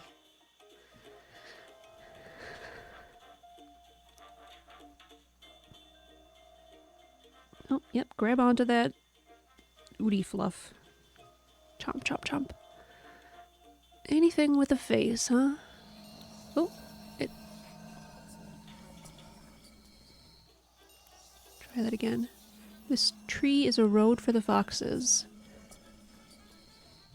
But how did I get here?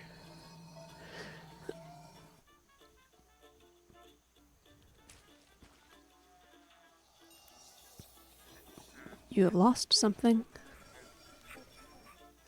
But you can regain it. Okay. Plato's mailbox. I wonder what's in there. I have a choice.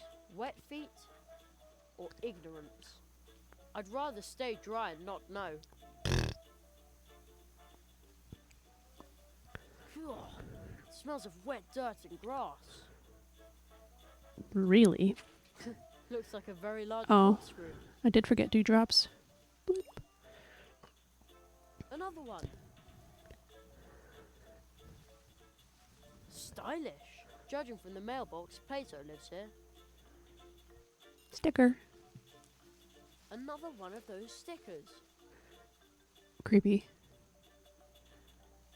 Dewdrop. And another. Come on, honey. Come on, down. Down. Yes, that's great. Right there.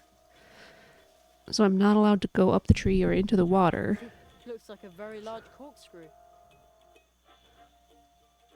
And the fox is just like, I don't know what I'm doing here.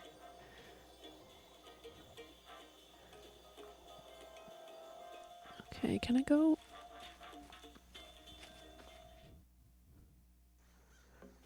This direction now? No, it's still flooded. Huh.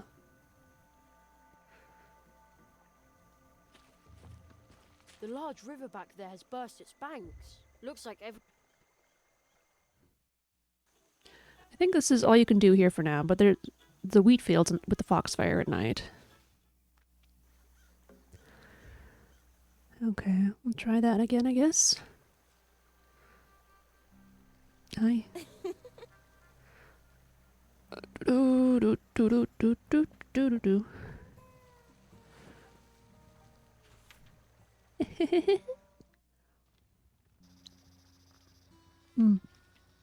I remembered recently that I can play Katamari with my new setup. That'll be exciting.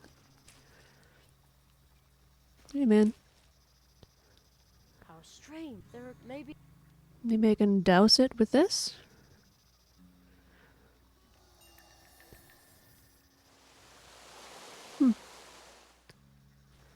F you, Will-o'-the-Wisp. It looked like you conjured the rain yourself. Yeah, well, I... Na, na, na, na, na, na, na, na, na, na, na, na, na. Ooh, hello. A fox. His mouth movements for that. What? Who are you? Cherry, be careful. Don't talk to it. Move.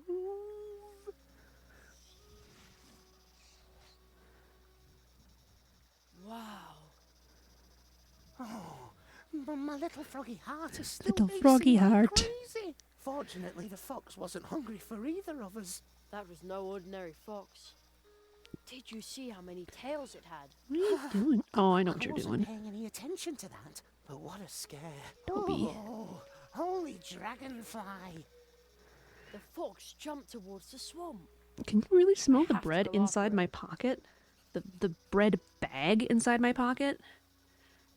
You want it that badly? It's just going in the garbage anyways. Chew to your heart's content, don't swallow. Alright? The fox was glowing green. Her? Her. You noticed that Keep much. your right, Cherry. That was no ordinary fox. Ordinary. There it is again.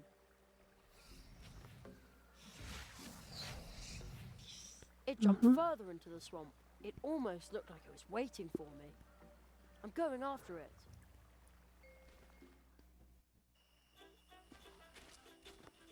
Huh? Where did the fox go? Where did the fox go?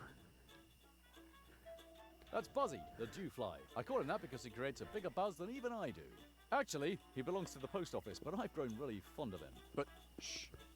Our program is drawing to a close. We all wish the young tree walker lots of... But now, Another fox statue. Was that here before? Not that one. Are you gonna say something different now? You're funny. You caught me. Alas, now I have to go home.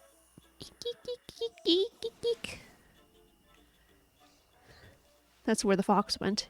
Eek, eek, eek, eek, The eek, fox eek. jumped into a portal. I can't let it get away again. So it was the same fox? folks, you won't believe what I just saw.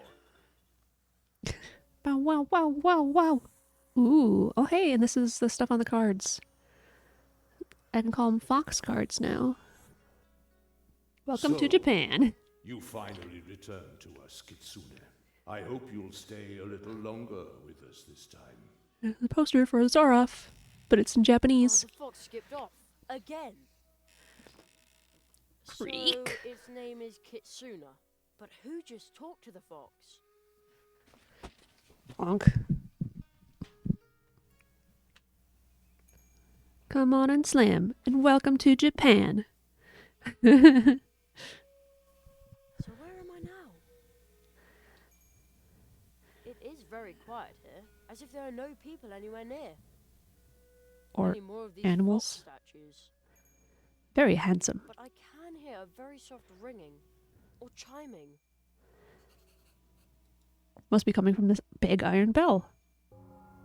Ho ho! That is pretty loud. This button. Over there, in the bushes. Oh, hey. I see something sparkling. That's not what I was expecting. I can see a little golden bell hanging there. I wonder if the fox from Mousewood lost it. Ooh, now I don't have to hear that anymore. There we go.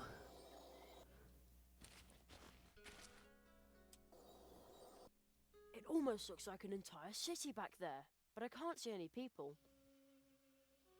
I love the trees. Like the... Another one of those posters, but it looks a little different, and I can't read the writing, but I guess it says The Great Zaroff. the like branching and... I don't know. I love that style of tree.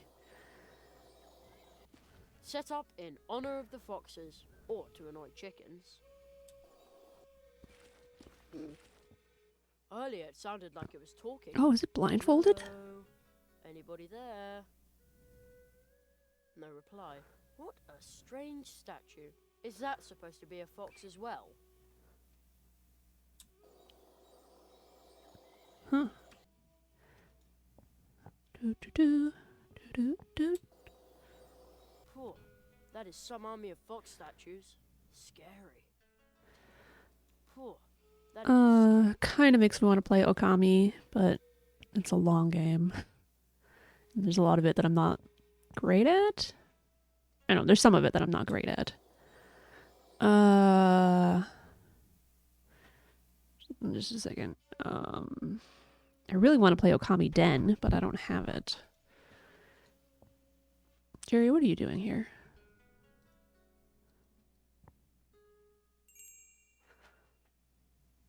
Hello? Hello? Anybody there? Yeah. No reply. Am I not allowed to go through the doors?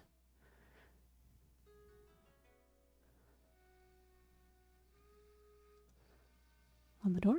I mean, the door isn't even interactable, I'd so... better take good care of it.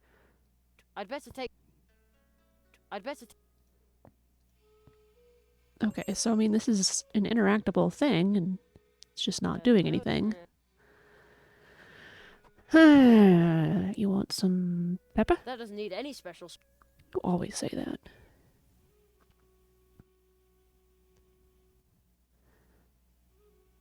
Oh, I'm stupid. Nothing's happening.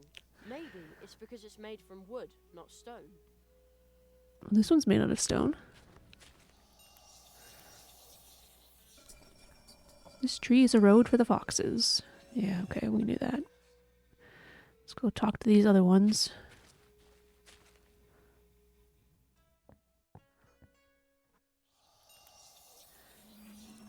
The gatekeeper is sleeping to my right.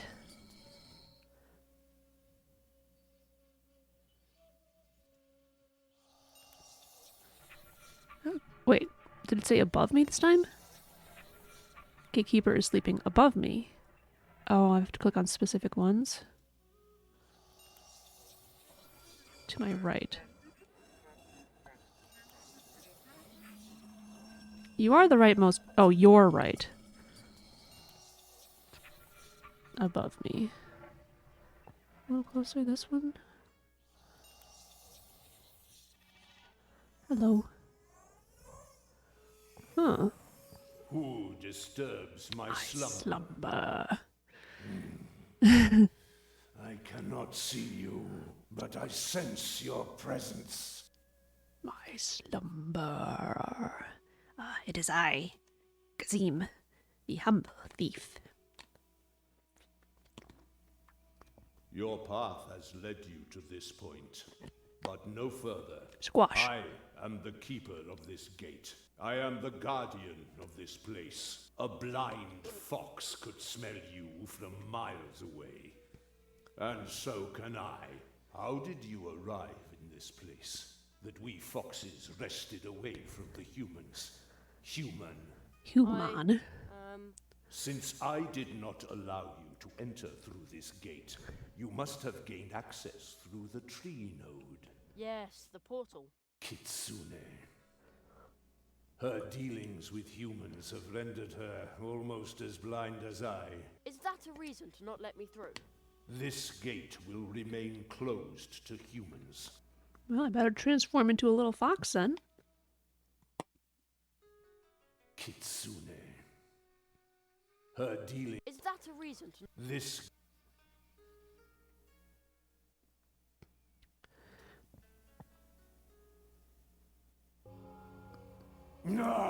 Oh.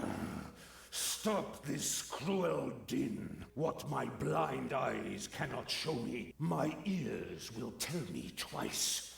And my nose 10 times. And that bell smells really bad.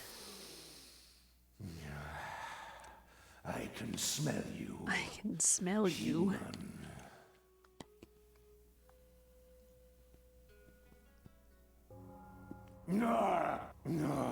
What my and Okay.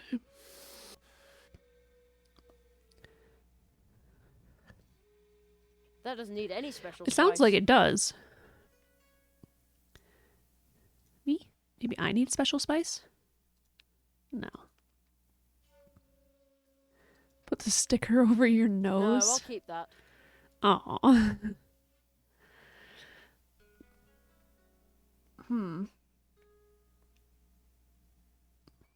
You want to play with me? Would you like to play a game of quartets? I have outgrown Oh. the pleasures of the sighted human. That's a fair point. I'd better be careful. Do do do do do do I don't want- do do do do do do do do do do. Huh? Nothing. Ding-a-ling-a-ling.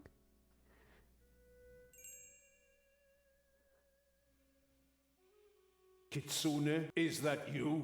The bright chime of your little bell cannot be mistaken. Your smell gives you away, human. I... You really Oh, well, a human? No, this Sorry. is precious. actually, I'm trying to return this bell to the fox. Ah, returning her lost property. What a noble gesture. You may pass, but Oh. be careful, human. Never trust a fox, especially not one like her. I was pretty sure I was going to have to go back to the swamp and tread in the muddy water that he said he'd rather stay dry in, get all muddy. But no. Hey, pretty. Ah, I find it surprising that you should be kind enough to bid me farewell. Thank you, my beloved. You a It's human? bound to end sooner or later. Yes, it is the end of warbling birds and green pastures. Instead, it is the beginning of murky waters and empty notebooks. I have to go. I know. Did you have a good time chewing on that bag, honey? Not a trace of the fox. Oh, Maybe you that don't lady know. can tell me where it went. Don't let's stop and talk to this Hey, guy. The fox is right here, but where did the lady go? Ha! At last! Gotcha! Whoa! Oh boy! Stop following me around, Jerry! Don't you know what it means when someone is running away from you? It means they I'm want so to see sorry. you? Do you want me to leave? No, please. I don't want to be alone. Then why are you running away? So, you, know my name? Oh, I've been watching you for a while. Creep. Over in the other world where we met. Really? I'm sorry. I should have introduced myself. I'm Kitsune. My name is Jeremiah Hazelnut, but my I friends know. call me Jerry. Jerry. Oh, I think you lost something. oh, please keep it. I would like it if you took it with you, so you'll remember me. Okay. How could I forget? Oh, she's blushing. Or they're blushing. What happened? I wish I could tell you, but you would hate me. And there is already more than one human who hates me. You should never use the word hate, it'll ruin your teeth. Did you also set a classmate's lunchbox on fire? That happened to me. It would have been a great magic trick if it had worked. But let me tell you, they really hated me after that. Well, how would you feel if someone had broken your heart? Wouldn't you hate them? I don't know. My heart's never been broken yet. If you stay with me long enough, I'll break it for you if you want me to. I think I once saw someone's heart being broken. Didn't look very amusing. No, humans are so fragile. Not in the least like foxes. They try to make you happy, but it never works out. Curse. The statue once said I should never trust a fox. But he's a fox as well. At least, that's what he was before. A few hundred years ago, he sold his 9 tails to a demon. So why should you trust him? Where did we meet? I've been watching you for a while, over in the other world where we met. I'm Kitsuna. You didn't. That didn't answer my question. Burb. Burb says sake. This is probably a silly question, but what are you? Fox or human? I'm a fox, but I can change how you perceive me any way I want to. Really? That's the coolest Really? magic trick I've ever heard of. You think so? It's not difficult. Just give it a try. Anyone can do it if they know how it's done. Even me. I'm going to be a great magician, you know. Oh, So, you can teach me how to do it? no. I promised on my parents' honor that I wouldn't teach it to anyone. The foxes here only use it to make people unhappy, but not me. I want them to be happy, but it never works out that way.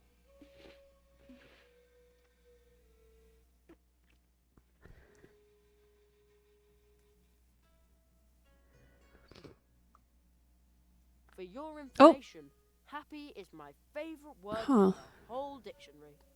I'm sorry, Jerry. I really can't do it. Unless I think it you really auto-clicked want that to second, make people happy. whatever it was. When you succeed in making a sad person happy, then I might believe you. Okay. Tickled my grandfather's cat? I once tickled my grandfather's cat. I had no idea that cats could giggle. Although, to tell you the truth, it sounded more like a sneeze. No! Laughter is not enough. Have you ever made someone so happy that it inspired them to do something truly outstanding? Probably not. Not really. Then come back when you have.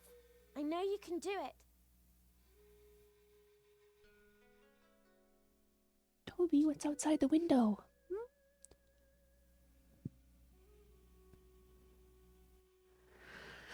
Okay, well, as long as I'm allowed to go back this way.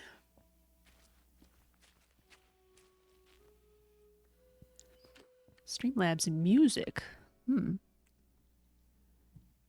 poet. I thought you were perhaps an artiste. Rock pond. No, really. Why would the poet keep staring at the pond? I don't get it. There's nothing in there. Whoa, those mountains are pretty high. I still haven't got a clue where I am. Could that be the Alps? Oh, No you idea. uncultured swine of a child. Uncultured Bamboo, swin. As far as the eye can see. Those would make great pogo sticks. Maybe. I don't know. The quiet pond. No, that doesn't cut it. Gloomy pond. Ah! Excuse me, are you a poet? Am I a poet? Placid. A poet needs inspiration.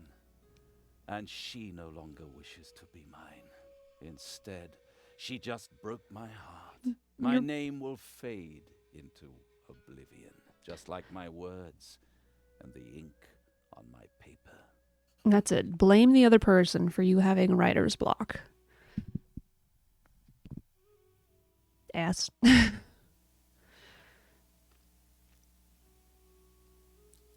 What are you doing here? Dark water is all I can see. Dark, dark water. Oh, are those froggies down here? This little thing and this one? Where did that, inspiring thing go to? This wretched creature. She used me. A true fox. I was a fool to believe that she and I were in any way alike.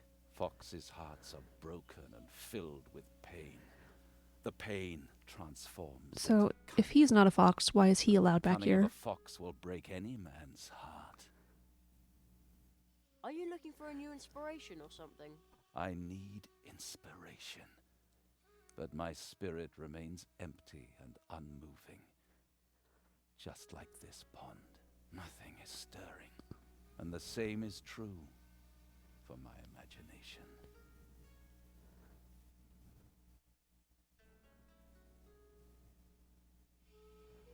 What about the rock over there? Isn't it, exciting?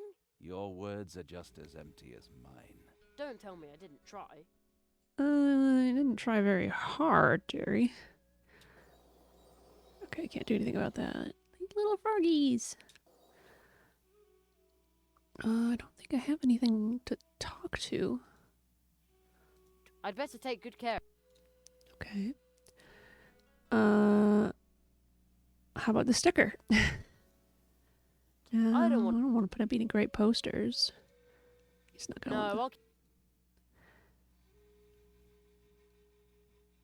there aren't. Nothing. There's probably nothing here. I have no idea. See you later. I Later. need Yeah. We got it.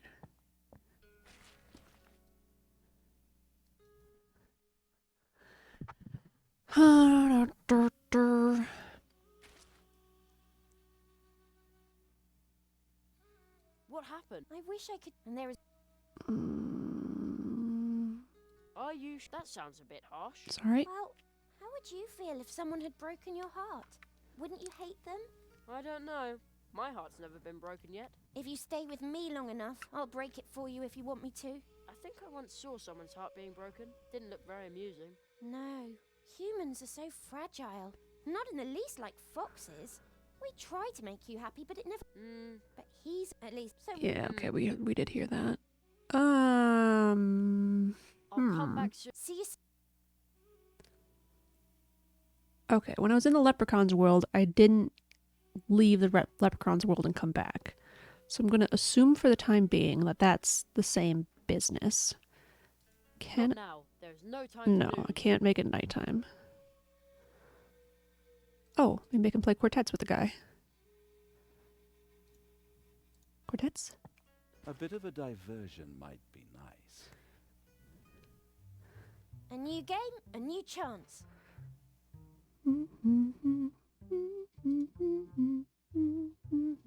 I'm sure you've got this card. I was so sure that would work. Draw a card. Well, I was hopeful at least. Opponent's turn. Opponent asks for a card.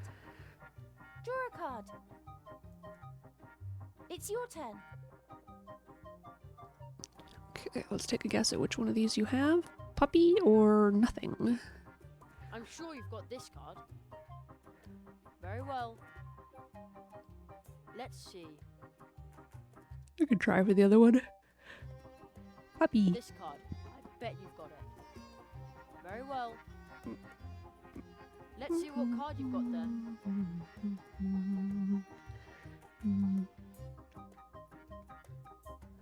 I'm sure you've got this card. Haha. Let's see. This card. I bet you've got it. Well played. Another quartet. Let's see what card you've got there. I have returned with popcorn. Num num. Welcome back.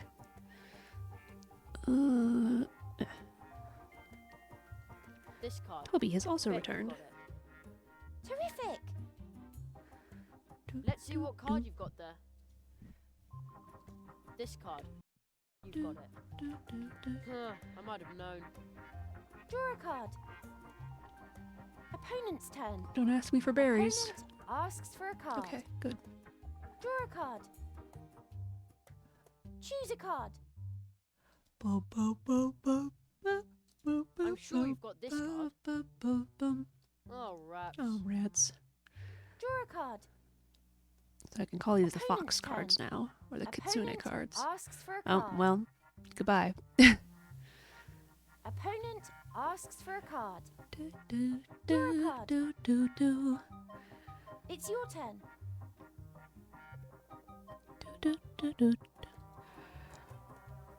I'm sure you've got this card. That's better. Just you wait. You sit with me, honey. Oh, Opponent's I turn. think you asked for that one. Opponent asks for a card. Oh, you butt. Opponent asks for a card. Opponent asks for a card. Opponent quartet. Opponent's quartet. Yeah. Opponent asks for a card. Draw a card. Choose a card.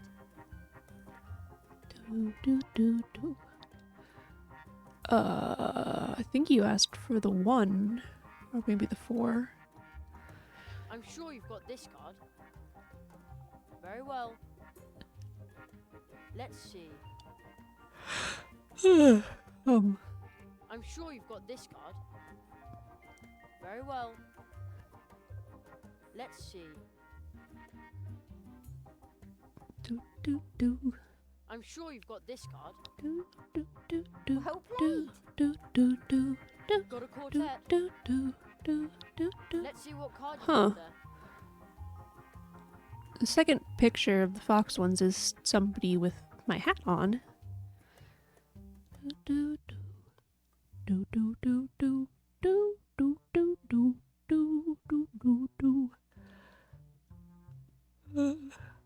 I'm sure you've got this card. Yeah, it's really Well good. played. And another quartet. Let's see.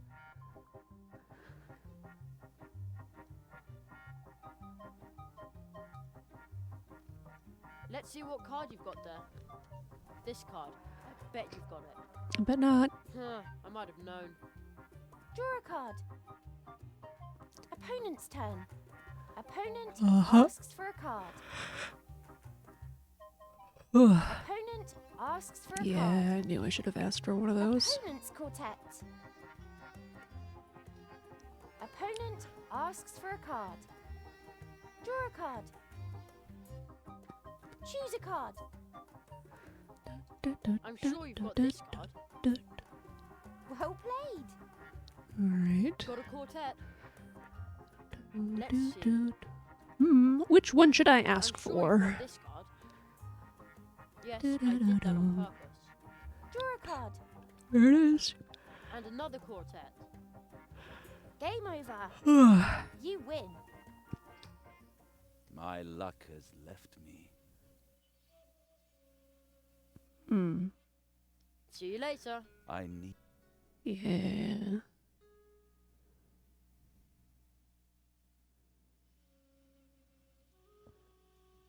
Inspiration, hmm?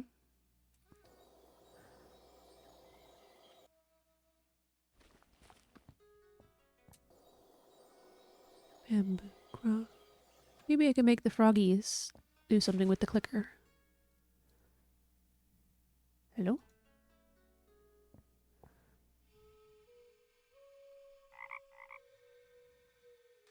Is that a frog I hear?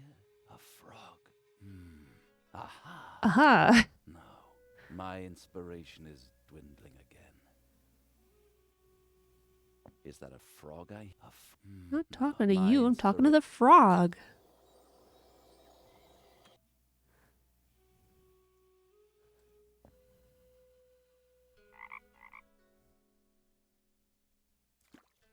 Bloop. Wait a moment. Yes, I've got it. See the ancient pond. The green frog takes heart and leaps. Sound of the water. Haiku. Oh, it's perfect. Basho, you old fool, you've still got it. Basho. Food. Mumble, mumble, mumble, mumble, mumble, mumble, mumble, mumble. The leap of the frog, the part.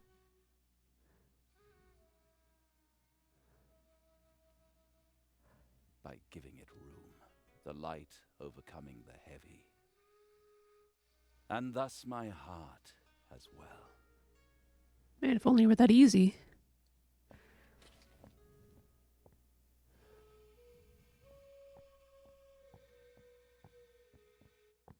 Whoa, I looked very tall for a second there.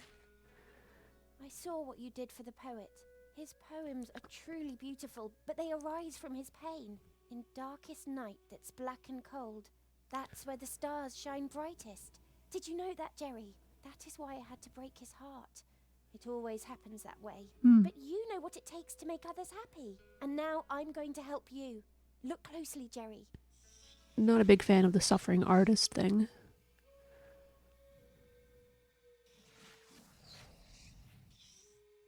I understand, but how can I do it? and it wasn't just gonna be there to ban. Huh. Getting spells left and right now. With Sake here to help me. Fox's cunning spell on the magic wand. Right. Come on, let's go back to Mousewood. Believe me, this world isn't for you. The other foxes here aren't as nice as me. Also, I want to find out whether someone tried to eat Uli's special treats, and whether Plato finally worked up the courage to speak to Anya. Wow. I thought they How were do you like know all dating these already. You'd be surprised about how much you notice when you change into a statue. So it was you watching me. Yeah. I knew there was something strange about those statues. Yep. Wink. No card this time.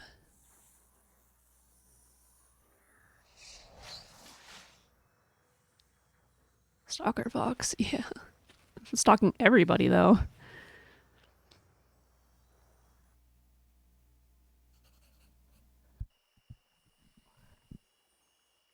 Oh. Oh. Look at Plato and Anya.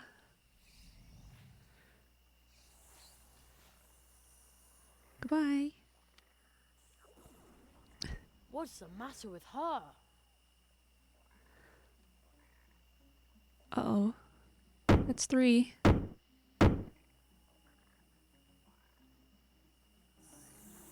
Creepy old white man. Do you know where we are? Who are you? I'm your dad, Jerry. Ah, You've forgotten your old man. What did you see? Do you understand it yet? No. I wrote a story for you. It might help you understand. Oh, another Do story. not be afraid, but be on your guard. They're nice. I like 6. But they're long. You want me to read that story? What does all this mean? That's what I'm trying to find out, Jerry. The Marquis! Where are you? Still in the magician's house. You learned the fox's spell? You did very well. Foxes are a bit of a tricky Rhyme. bunch, but they're also quite fascinating. Don't you think so? Yes, but what do I do next? There is a cold tree in the northwest. To find it, you must seek out the treetops. Travelers who are able to walk between worlds are said to have settled there. The tree will lead you to the eternal ice, and that is where you will find your next spell. Well, Oh, that's alright, what with but mushrooms and biz. I'd really like to go home for a bit. And soon. May I? Hello? Seems like he can't hear me. Or he's ignoring you. That looks like... I don't know what that looks like. But it seems to be stuck in the middle of the tree. That can't be a good thing.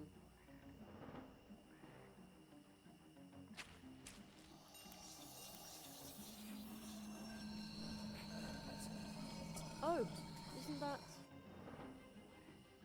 Yes, that's it. That's all you're gonna say. I don't think I... Oh, I can only use it when I need an illusion. Looks pretty comfy.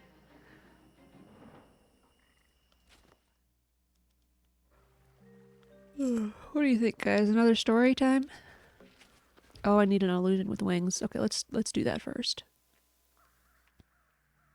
It's nighttime.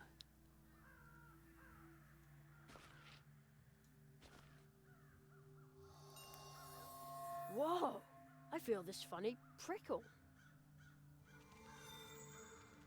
Out of the backpack. That's kind of cute. Greetings of the light. Yeah, same to you. Yeah, I yeah. say, you have a glorious pair of wings. A little I do. small. Please forgive me for overlooking them earlier. Here we were, assuming that in this strange land that we call home now, no sentient winged beings existed beside ourselves. Oh, I can feel the wings. But I think I'm just imagining them. Although the moth can see them too. So this is what it feels like to be Kitsune.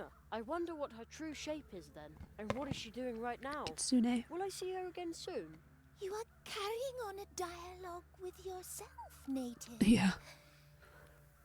Priestess Phosphora awaits you in the temple. She will derive great pleasure from greeting a native moth. Okay, Yeah. I'll just walk on through then, alright? Just follow the path that is laid out for you, as do we. Okay, here I go. Oh, Ugh, it's really cold here. they do look Oh, slightly that different. Must be Priestess Phosphora. Hello. Bzzz. Don't. What noise does a moth make anyway? Don't do that. Beautiful night tonight, isn't it? My eye facets, do they deceive me? Is it a moth that goes there? Yes. What else could it be? Hespera let you in, but she is not in distress. The air tells me so. You must be a moth. Back from driving across half the province to get dad Yes, I medicine. am. Oh, Phew. welcome back. For a moment there, I was afraid the spell would only work on one moth at a time. Whence do you come? You are not part of our circle. Moreover, your mask. You are not wearing it. Oh. Nope, not yet. I'm from very far away. We bid you welcome, but know that it is only hardship that still keeps us in this cold place.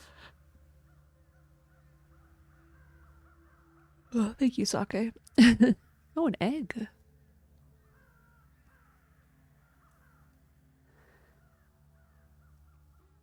Are you two the only ones living here? We used All to be three? I many. thought there was gonna be We 4. feasted on nectar, the light of the moon, our legends, and the beauty of sense. But the grey flood overcame the world we inhabited, and the cold over another. So you fled to Mousewood? This place is bountiful with the vibes of ancient light of life. We erected a temple to achieve the strength we needed. But the grey mountain on the horizon spells doom for this world. And why are you wearing those masks? Like the moon, we cover our features. For only by looking inward can the ghost undergo a new pupation. It symbolizes our retreat from the world and our focus. Getting real Hollow Knight vibes. Where did the rest of you go? Drawn by the grey mountain, by stench and disease, the crows came. In time, there were too many of them, and the corruption within the things they ate that oozed into their feathers made them forget all about themselves. Our wings resemble the bark of the trees, but they are not nearly so hard. The Grey Flood? The giants rolling up are the first sign. Apparently peaceful, but then a mass starts to pour from their maws. Nobody gets away, be it plant or animal, because the mass hardens, thus never releasing whatever lies buried underneath. Sounds like cement to me. Yeah. Could that be what she's talking about? Let's talk about something else.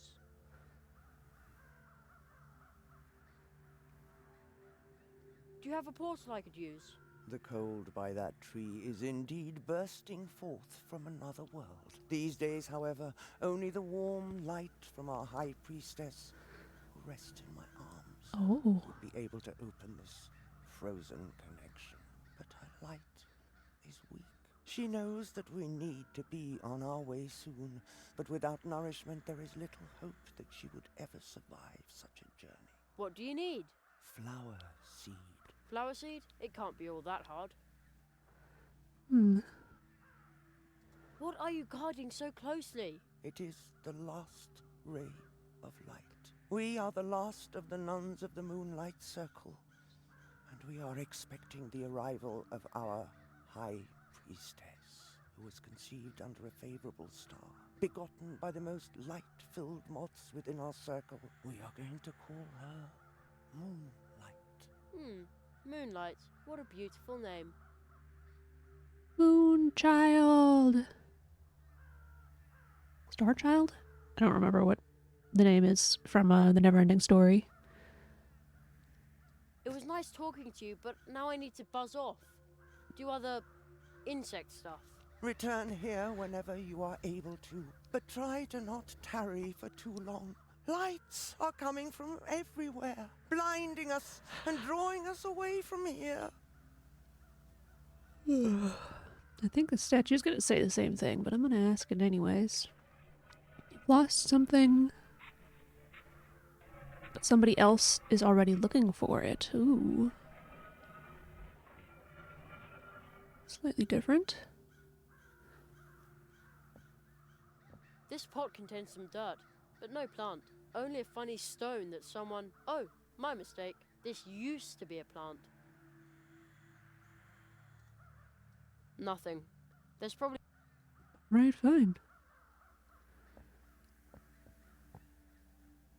Is that one of you? It is an image of our high priestess, Moonlight. She looks very pretty, just like Moonlight. She has always been like that, and she will be once again as soon as she hatches. How can you know that if she's still in her egg?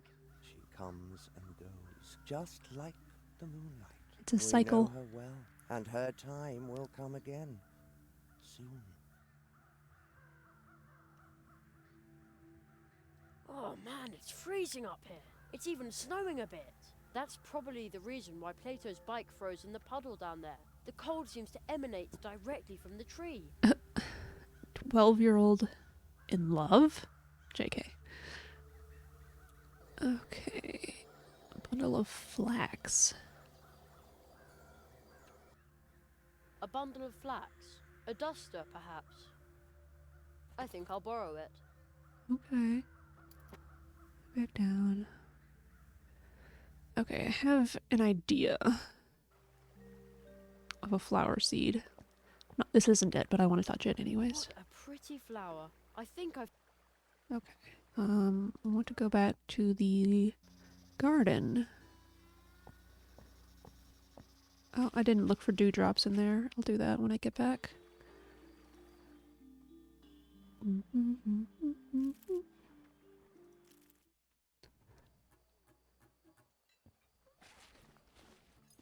I love the way this flower reflects the moonlight. Uh-huh. Nothing. Hmm.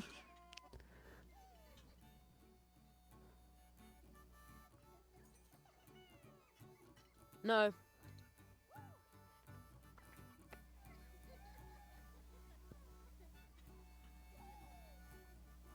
Okay, I'm sure this has something to do with it, but how to do anything about it. Bundle of flax.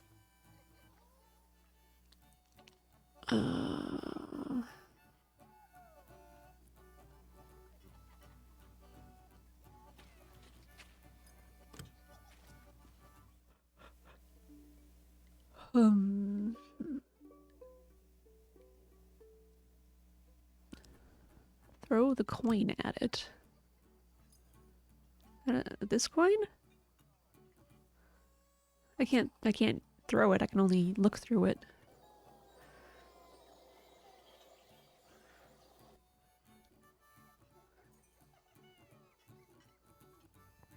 The garden with Am I the big missing a flower joke? seems to belong to the mouse with the backpack.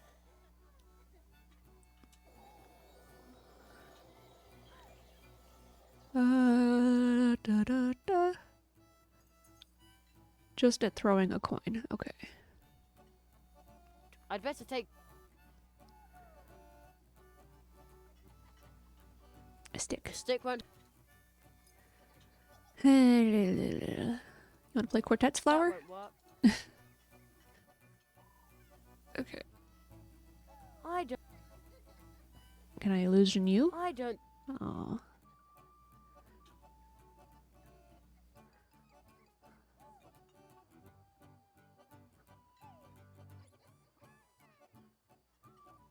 Hmm.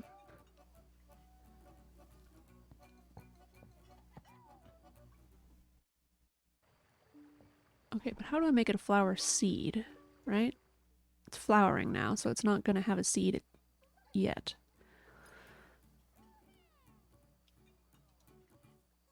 I did try the That doesn't need stick. You didn't see me? Stick. A stick won't help here. That's what he said. No. But, never seems to get me out of sticky situations.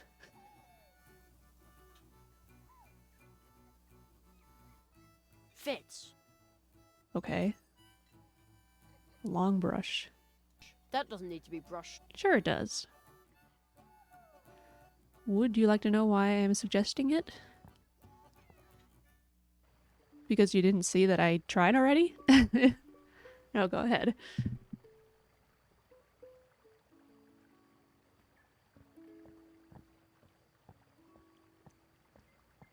Oh, Toby, you're so nice now that you've settled down. I'm sure there are at least tree uses for it.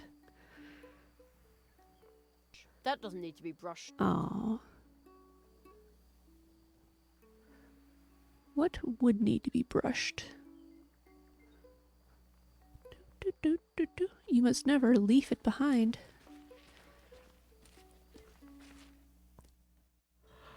Ah, punes.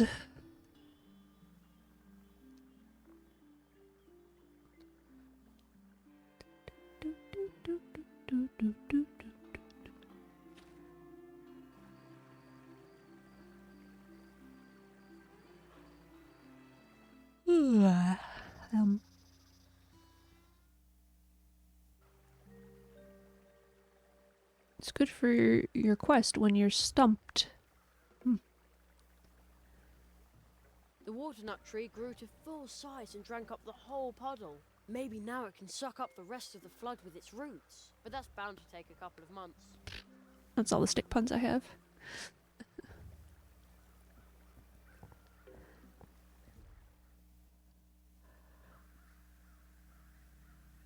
You need to dust off this. Sorry? That doesn't need to be... Everything needs to be brushed. That doesn't need to be... Brush your hair, Jerry. Okay, Do. Oh, you fluttered your wings. Interesting. Can we go this way? Can we see more? Yes, we can see more. What? What's that over there? That is the Grey Mountain, where the crows live and forage for knowledge. Looks like a dump.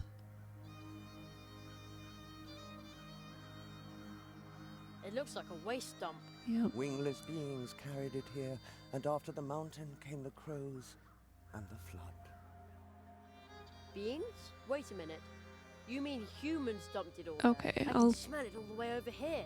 The heavy fumes saturate the crows' feathers.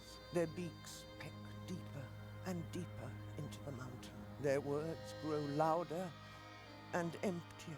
You mean the crows are attacking Mousewood because this mountain of garbage is driving them crazy? Do you think the crows would leave if the garbage dump were no longer there? And the flood? Yep. All the inhabitants of this wood together cannot move a mountain, and neither can you. I have been wondering for a long time who would be able to move entire mountains. Is there magician? someone like that who can hear us? Is there someone like that who can see us? I rather hope not. Why is that? Trash Lady from Because Labyrinth. I cannot Okay, imagine yeah. a greater threat I think I than remember someone that. who knows about all of this and yet does nothing. Ooh. Okay, give me your hint. Humans were the cause of crow attacks. We must cancel school to save Mousewood. Now.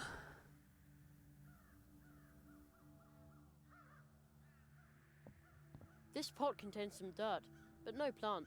Only a funny stone that someone... Oh, my mistake. This used to be a plant. Dig, dig, dig, dig, dig, No, dig. I'd better be... You might have new ideas if you, at night, visit the spider that blocked your way.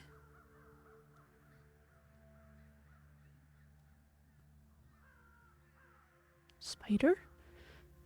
Can I turn this off now? Turn this off. Can I make it daytime? Wait, at night? It is night.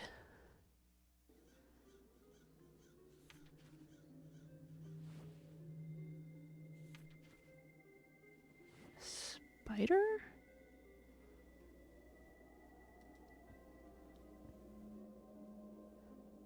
Yep, you sure did. I don't know about no sticking spider. They seem to be nocturnal around here. No, I don't remember a spider.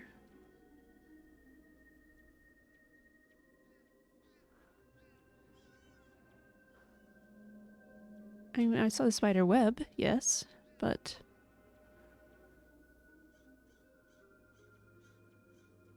Oh. Why on earth would I think to go all the way back there?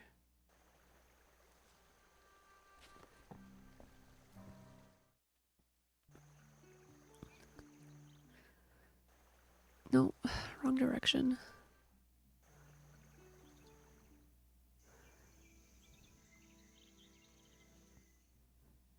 Okay, I'm not going to read all of that, Mets. Yeah, I wouldn't. I mean, I might have stumbled over here after talking to everybody and everything for 7 minutes each, but yeah. Whoa, that is a big spider. Holy cow! As long as it stays right there, it can keep its pretty spider web. Oh.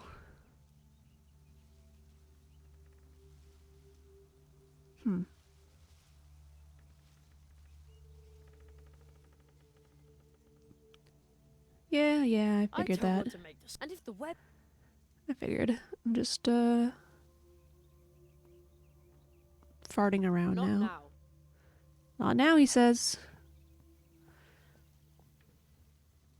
Not now. Wow. Jerry, so mad.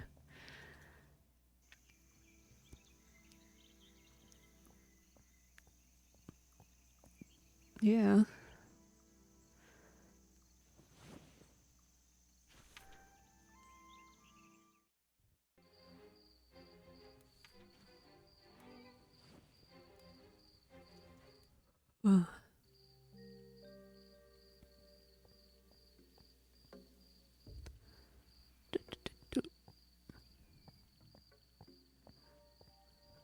Nice web, and no spider anywhere to be seen.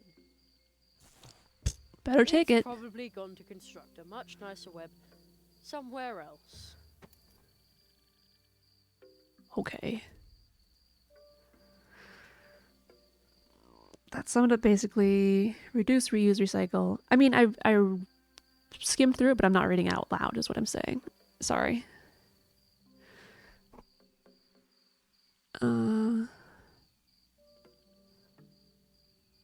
Spider web. Why? What was that doesn't need. Sure it does.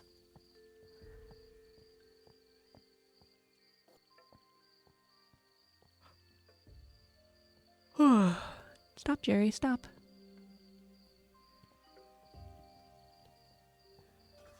You've lost something. Why is it all the way up there? And I've seen it.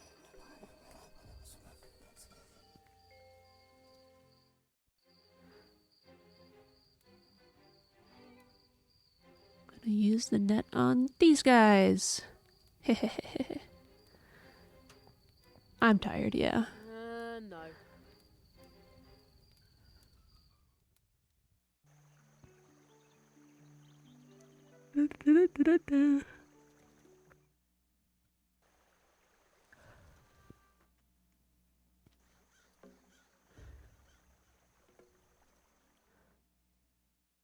Yeah.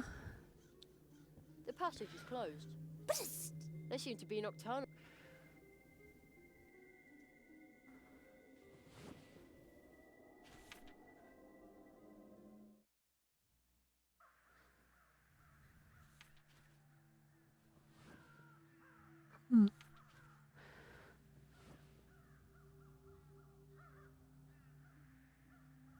Okay, I don't actually know what to do with that. Oh, maybe the spider will talk to me now that I've removed the web. It'll be mad at me. I forgot to look for dewdrops. Dang it. I mean, maybe I'm supposed to use the web for flower or something. Maybe I'm supposed to use it on the slingshot. Okay, will you do it now? Huh.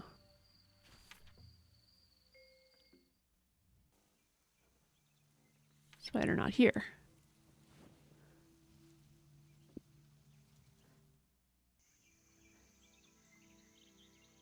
I think the web should be used on the computer to search the world wide. Stop! Stop, Jerry, stop! I found a dewdrop. Another drop.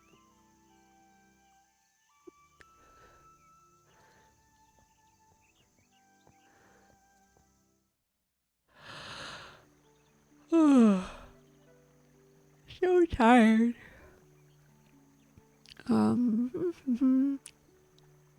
Okay, we'll touch the flower again.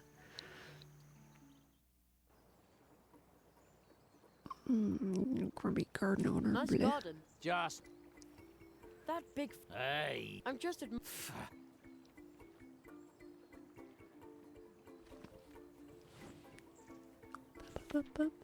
haven't visited the dwarves in a while. This section I remember being a little confusing. I should say. I love the way. Yeah. I mean, this isn't gonna do anything, but I'm gonna do it.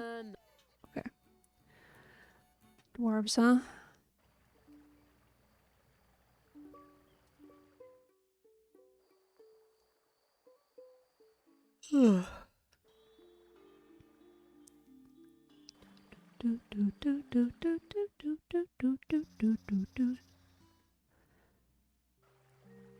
Confuzzling.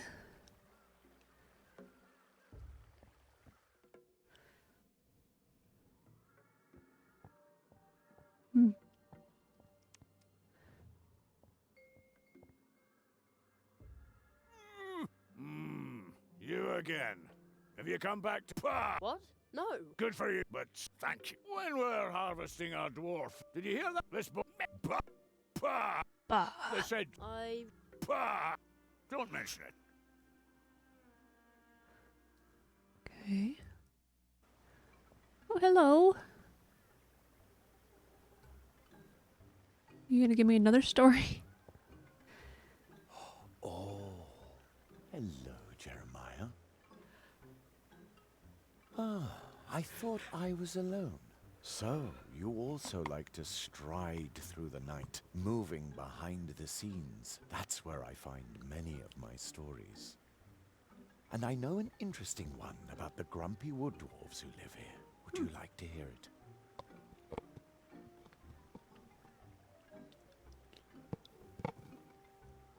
Did you like my story? I often find strange things between the worlds. Fragments of stories long forgotten. Lost beginnings.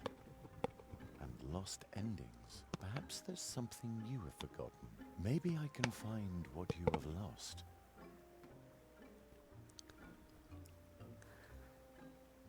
Oh man, that's a long way down. I should do this during the day. Make it day, make it night. Blah blah blah blah blah. Do do do do do do. Neither the spider web nor the branch are sticky enough to fasten it there. Okay.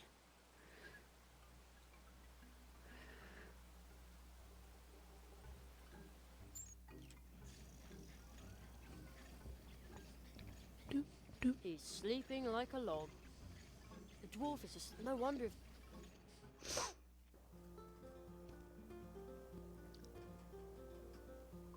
Hey man, you still bored? I'm sorry? If only I weren't so bored. Well, I already have 2 other stories that I haven't listened to. I might do it in a minute just because I'm kind of out of ideas. and I'm very tired. So even though Sake has been very helpful, I think I just need to take a little break. So I'll go ahead and listen to one of these books. So I had 1 and 2 very shortly together. 6 I got, and then I got 3 just now.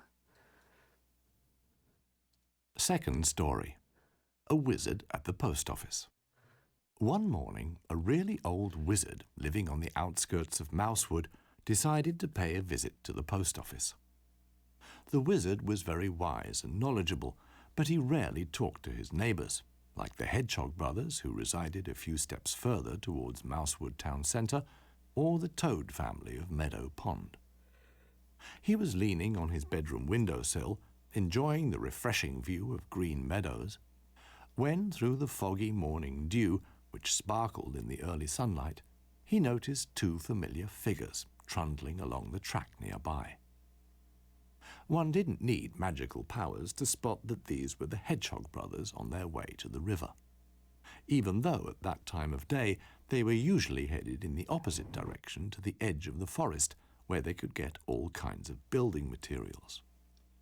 One would, however, need magical powers to know that these 2 were on their way to the post office to pick up a delivery. They had ordered new tools for their carpentry business. The wizard felt that he, too, should pay the post office a visit. He had a magical hunch, as skilled wizards like himself tend to have from time to time. He sensed that he had to go to the post office to receive a letter. What he didn't know, though, was if the postman was ill or had simply forgotten his post. Magical hunches tend not to be all that accurate, so a lot of wizards don't really pay attention to them when they come to mind. But our wizard didn't really have anything else to do. He took a deep breath and then slowly exhaled. Then he closed the window and grabbed his case, a wooden case with shoulder straps made of leather. He always had the case with him, as a wizard has to expect to be asked for help, and should thus have a few helpful things at hand. The wizard hurried down the stairs, packed a bit of this and a bit of that, then unlatched his massive wooden front door and stepped outside. High above him, the wind rustled the green crown of the beech tree, the very same beech he had stood beneath many years before when he decided to build his home here. Back then, his beard had already been white, though shorter and scraggier. The Hedgehog brothers' father had run a carpentry business and supervised the construction of the wizard's house. Just like his sons, he was a master of his craft. The wizard turned and walked along the path from his house to the wider track that ran beside the fields. The sun was busy spreading its warmth across the path, driving the moisture from the dark sand, slowly turning the rich, humid brown to a lighter, dry tone. The scrubby weeds at the roadside were still heavy with dew, which bent them towards the ground where they sleepily rested on each other. Some of them sprang up as if startled from sleep as soon as the old man, who knew many, but not, of course, all the secrets of magic, brushed them with his feet. The wizard hitched the strap of his case over his right shoulder, clutched it close to his body with his left hand, and began walking faster. The sound of the sand under his feet and the wide fields blending into the horizon lit a spark in the wizard's eyes. The choice of paths and destinations a rambler had here, and the unconditional beauty of the landscape, reminded him of the freedom he had to roam wherever he wished, while still having the possibility to return home. Having this meant having almost everything one could wish for. With almost everything in his luggage necessary for a happy life, the old man walked on and on. In the distance he could see people working in the fields. This view was unusual for him, as he lived on the outskirts of Mousewood, where humans were rare visitors. For the people, the wizard pondered, it would be the other way round. They would be surprised if they saw animals at work. If, for example, a badger crossed their path carrying paintbrush and easel and politely greeted them, The most courteous response he could hope for would be something along the lines of, "Look, a badger. They live in the woods and eat beetles, I think." The other humans would simply nod and return to their human business. Why that is, most animals can only guess. Perhaps humans have poor eyesight. Perhaps they're a bit dim-witted or eat overripe mushrooms. And those can have strange side effects, as animals know. Or maybe they can't take something that's smaller than them seriously. The truth is probably somewhere in between. Most humans just seem to have forgotten how to live among animals. Those farmhands would even have been bewildered at the sight of a wizard at the post office, especially seeing that the post office was run by a beaver. A few steps further on, the old man came to a house made of coarse stones, effortlessly holding up a thick thatched roof. He noticed a mother rabbit hanging out her laundry in the front yard. A baby rabbit sat beside her on a stump, watching her with curiosity. Each time she took a fresh piece of laundry from her basket, the boy looked closely, eager to know if it was a shirt or socks or something completely different. As she pulled it out and hung it over the clothes line, he jumped up and ran right under the piece of laundry so he could see exactly how she hung it on the line. Then he looked at her again to see what she'd do next. And as she reached into the basket, he sat down again on the stump, no less excited than before and eager to see the next piece of clothing to be hung up. Even though the wizard wasn't the chattiest person in the forest, he did talk to the mother rabbit now and then about this and that when they met on the path or elsewhere. And since she was no longer the youngest rabbit, and he was definitely old, they had been neighbours long enough to fit in a lot of now and thens, and so knew each other pretty well. "Hello, Mrs. Rabbit," said the wizard, and was quite startled by the sound of his own voice, since he'd been lost in thought for days, talking to no one but himself. The little rabbit turned to the wizard, and her big rabbit eyes took in the old man. For a second he gazed back from under his white bushy brows in similar bewilderment. "Why, hello, where are you heading?" she asked, a pile of towels under her arm. "I'm on the way to the post office," he replied. "So you're expecting something," the rabbit lady said, as she sorted socks by colour. "Indeed, a letter. It's just a magical hunch, but it won't hurt to pay the beaver a visit, will it? At least the fresh air will do me some good."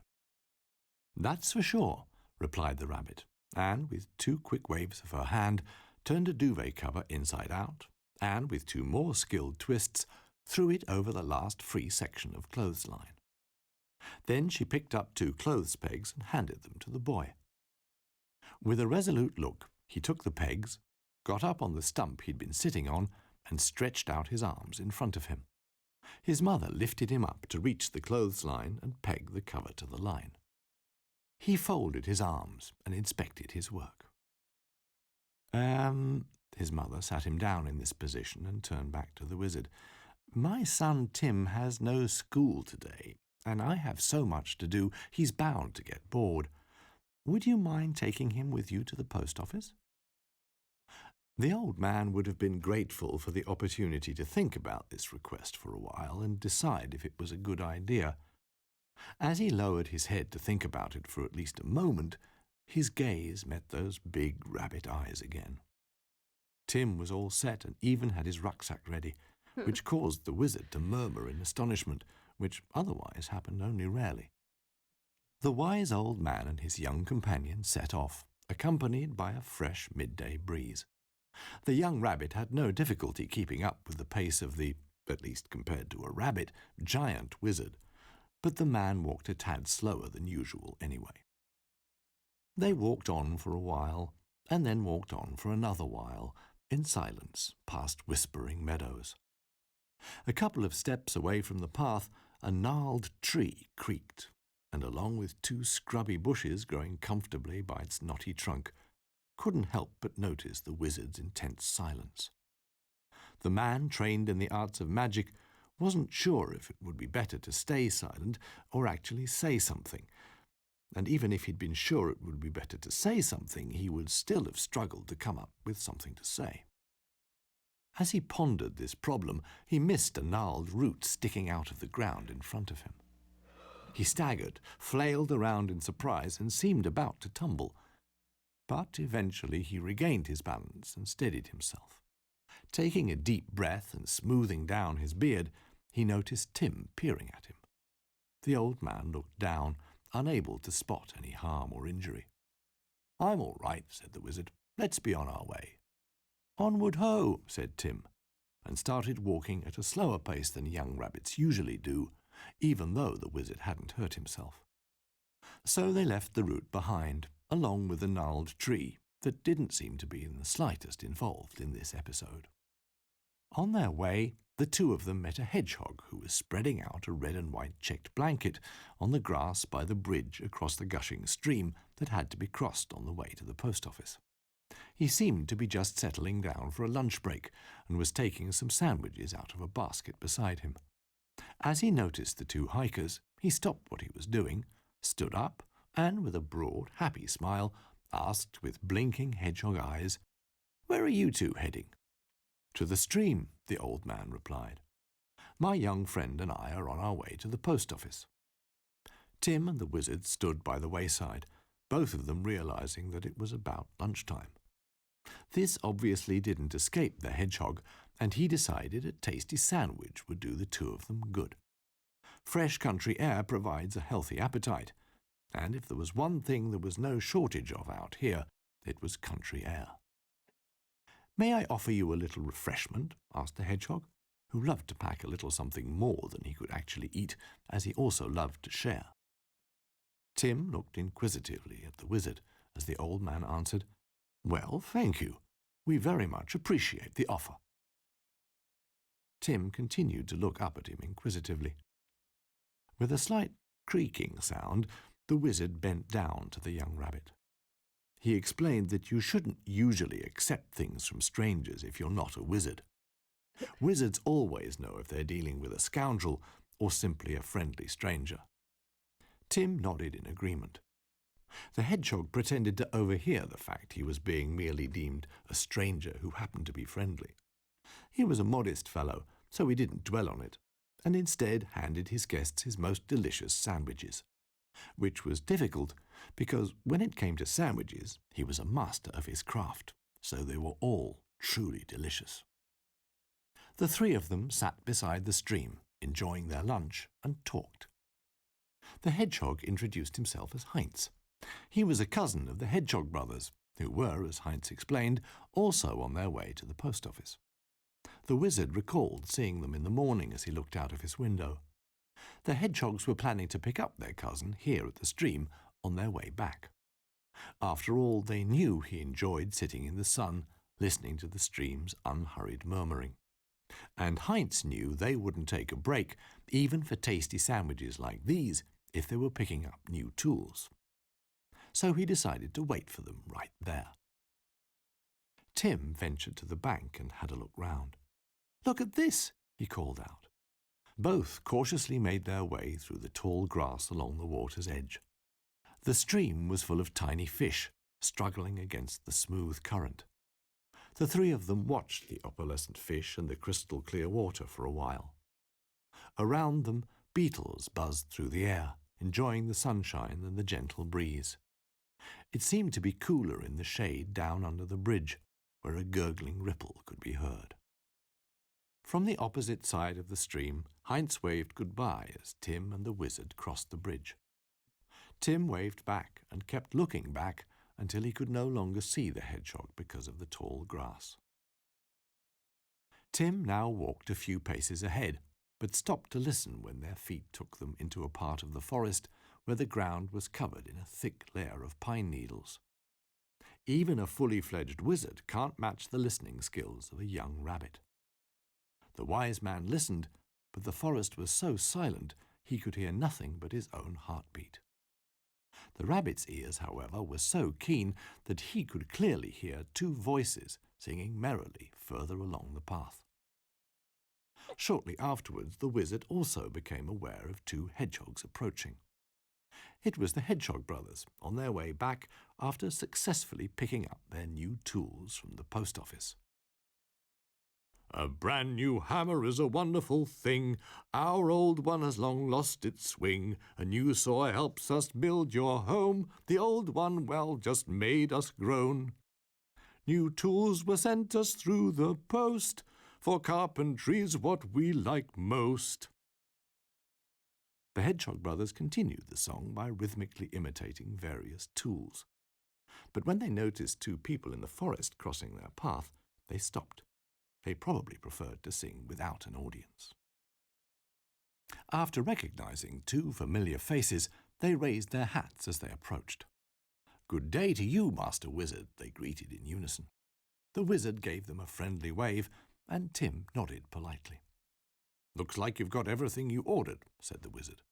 "Absolutely right," one hedgehog brother replied happily. He could easily be told apart from his brother, as he was wearing blue dungarees. "But we've got to be on our way now. Our cousin's waiting for us in the meadows near the stream. I hope the wait isn't too boring for him. He's got no tools, you know," said his brother in the red dungarees.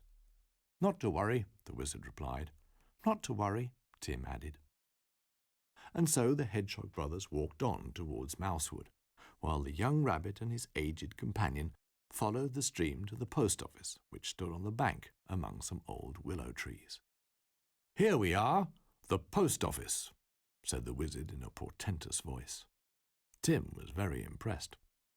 On the side of the building facing the river, a water wheel rustled and clattered.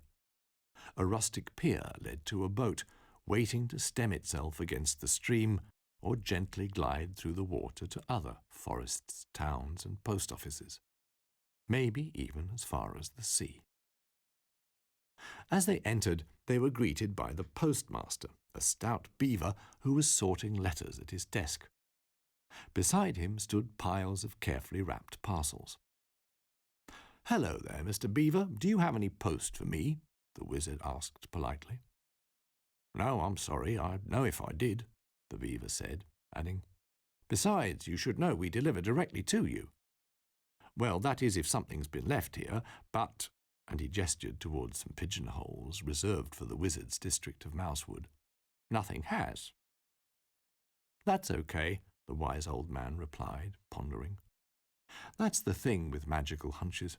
Sometimes they work, sometimes they don't." Nevertheless, he still had the uncanny feeling there was post waiting for him.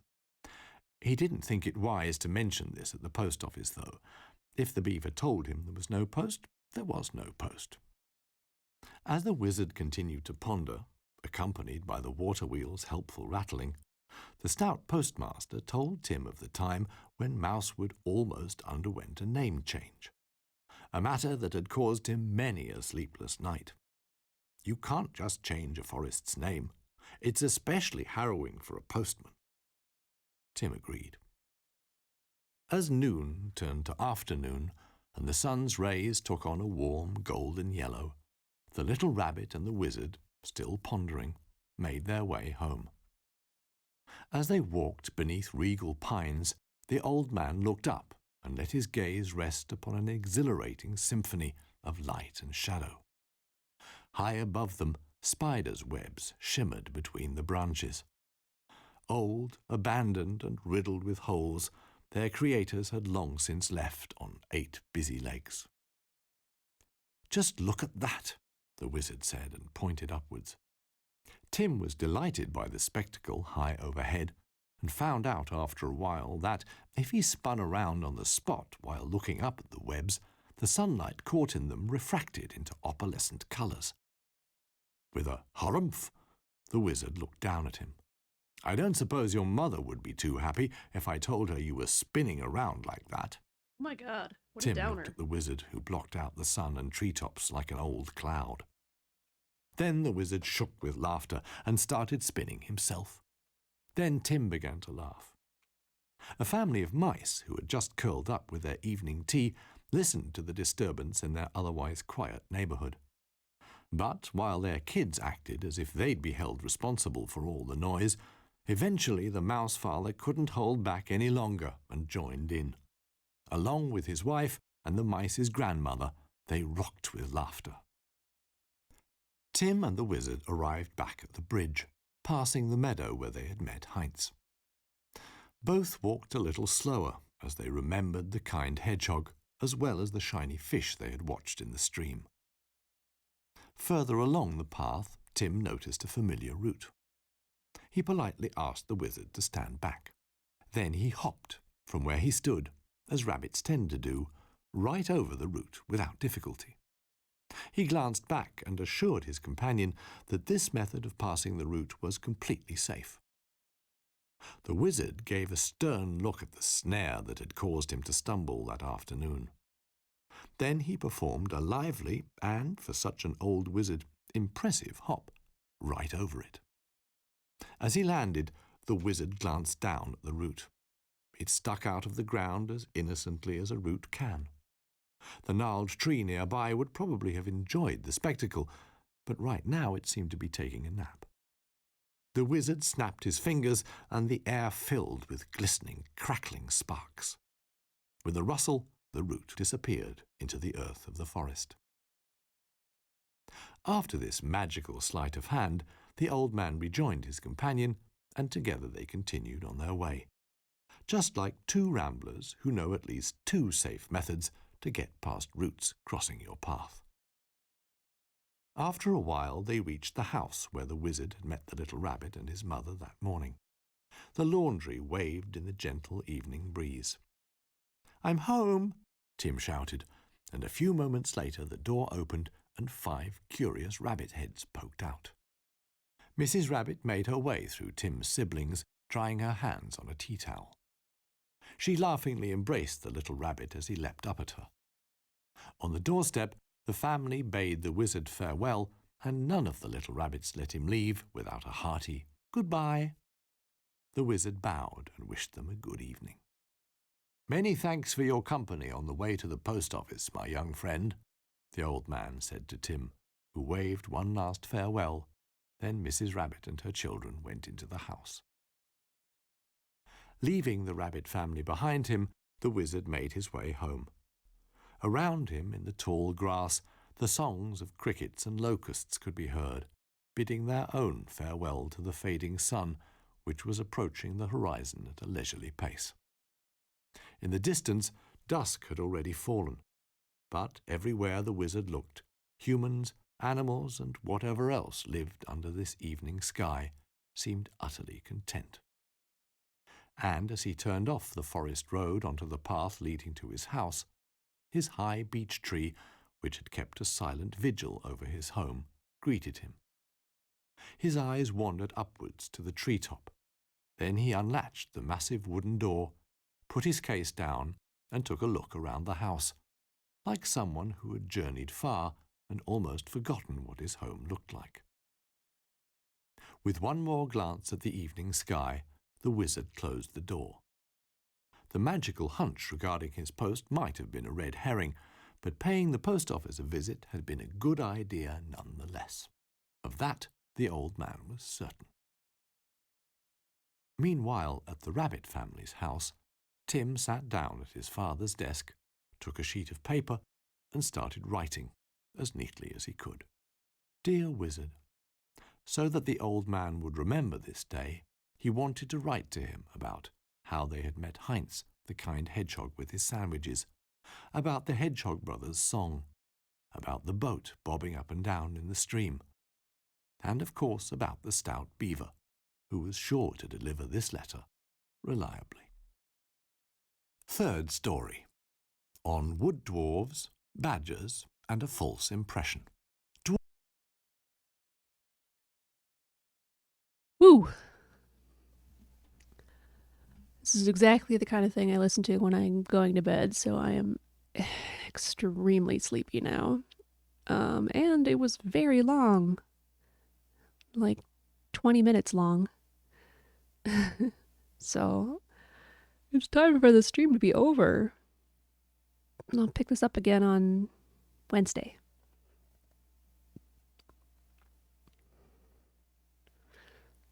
Do. Super nice, and also, yeah, I get super sleepy listening to audiobooks now.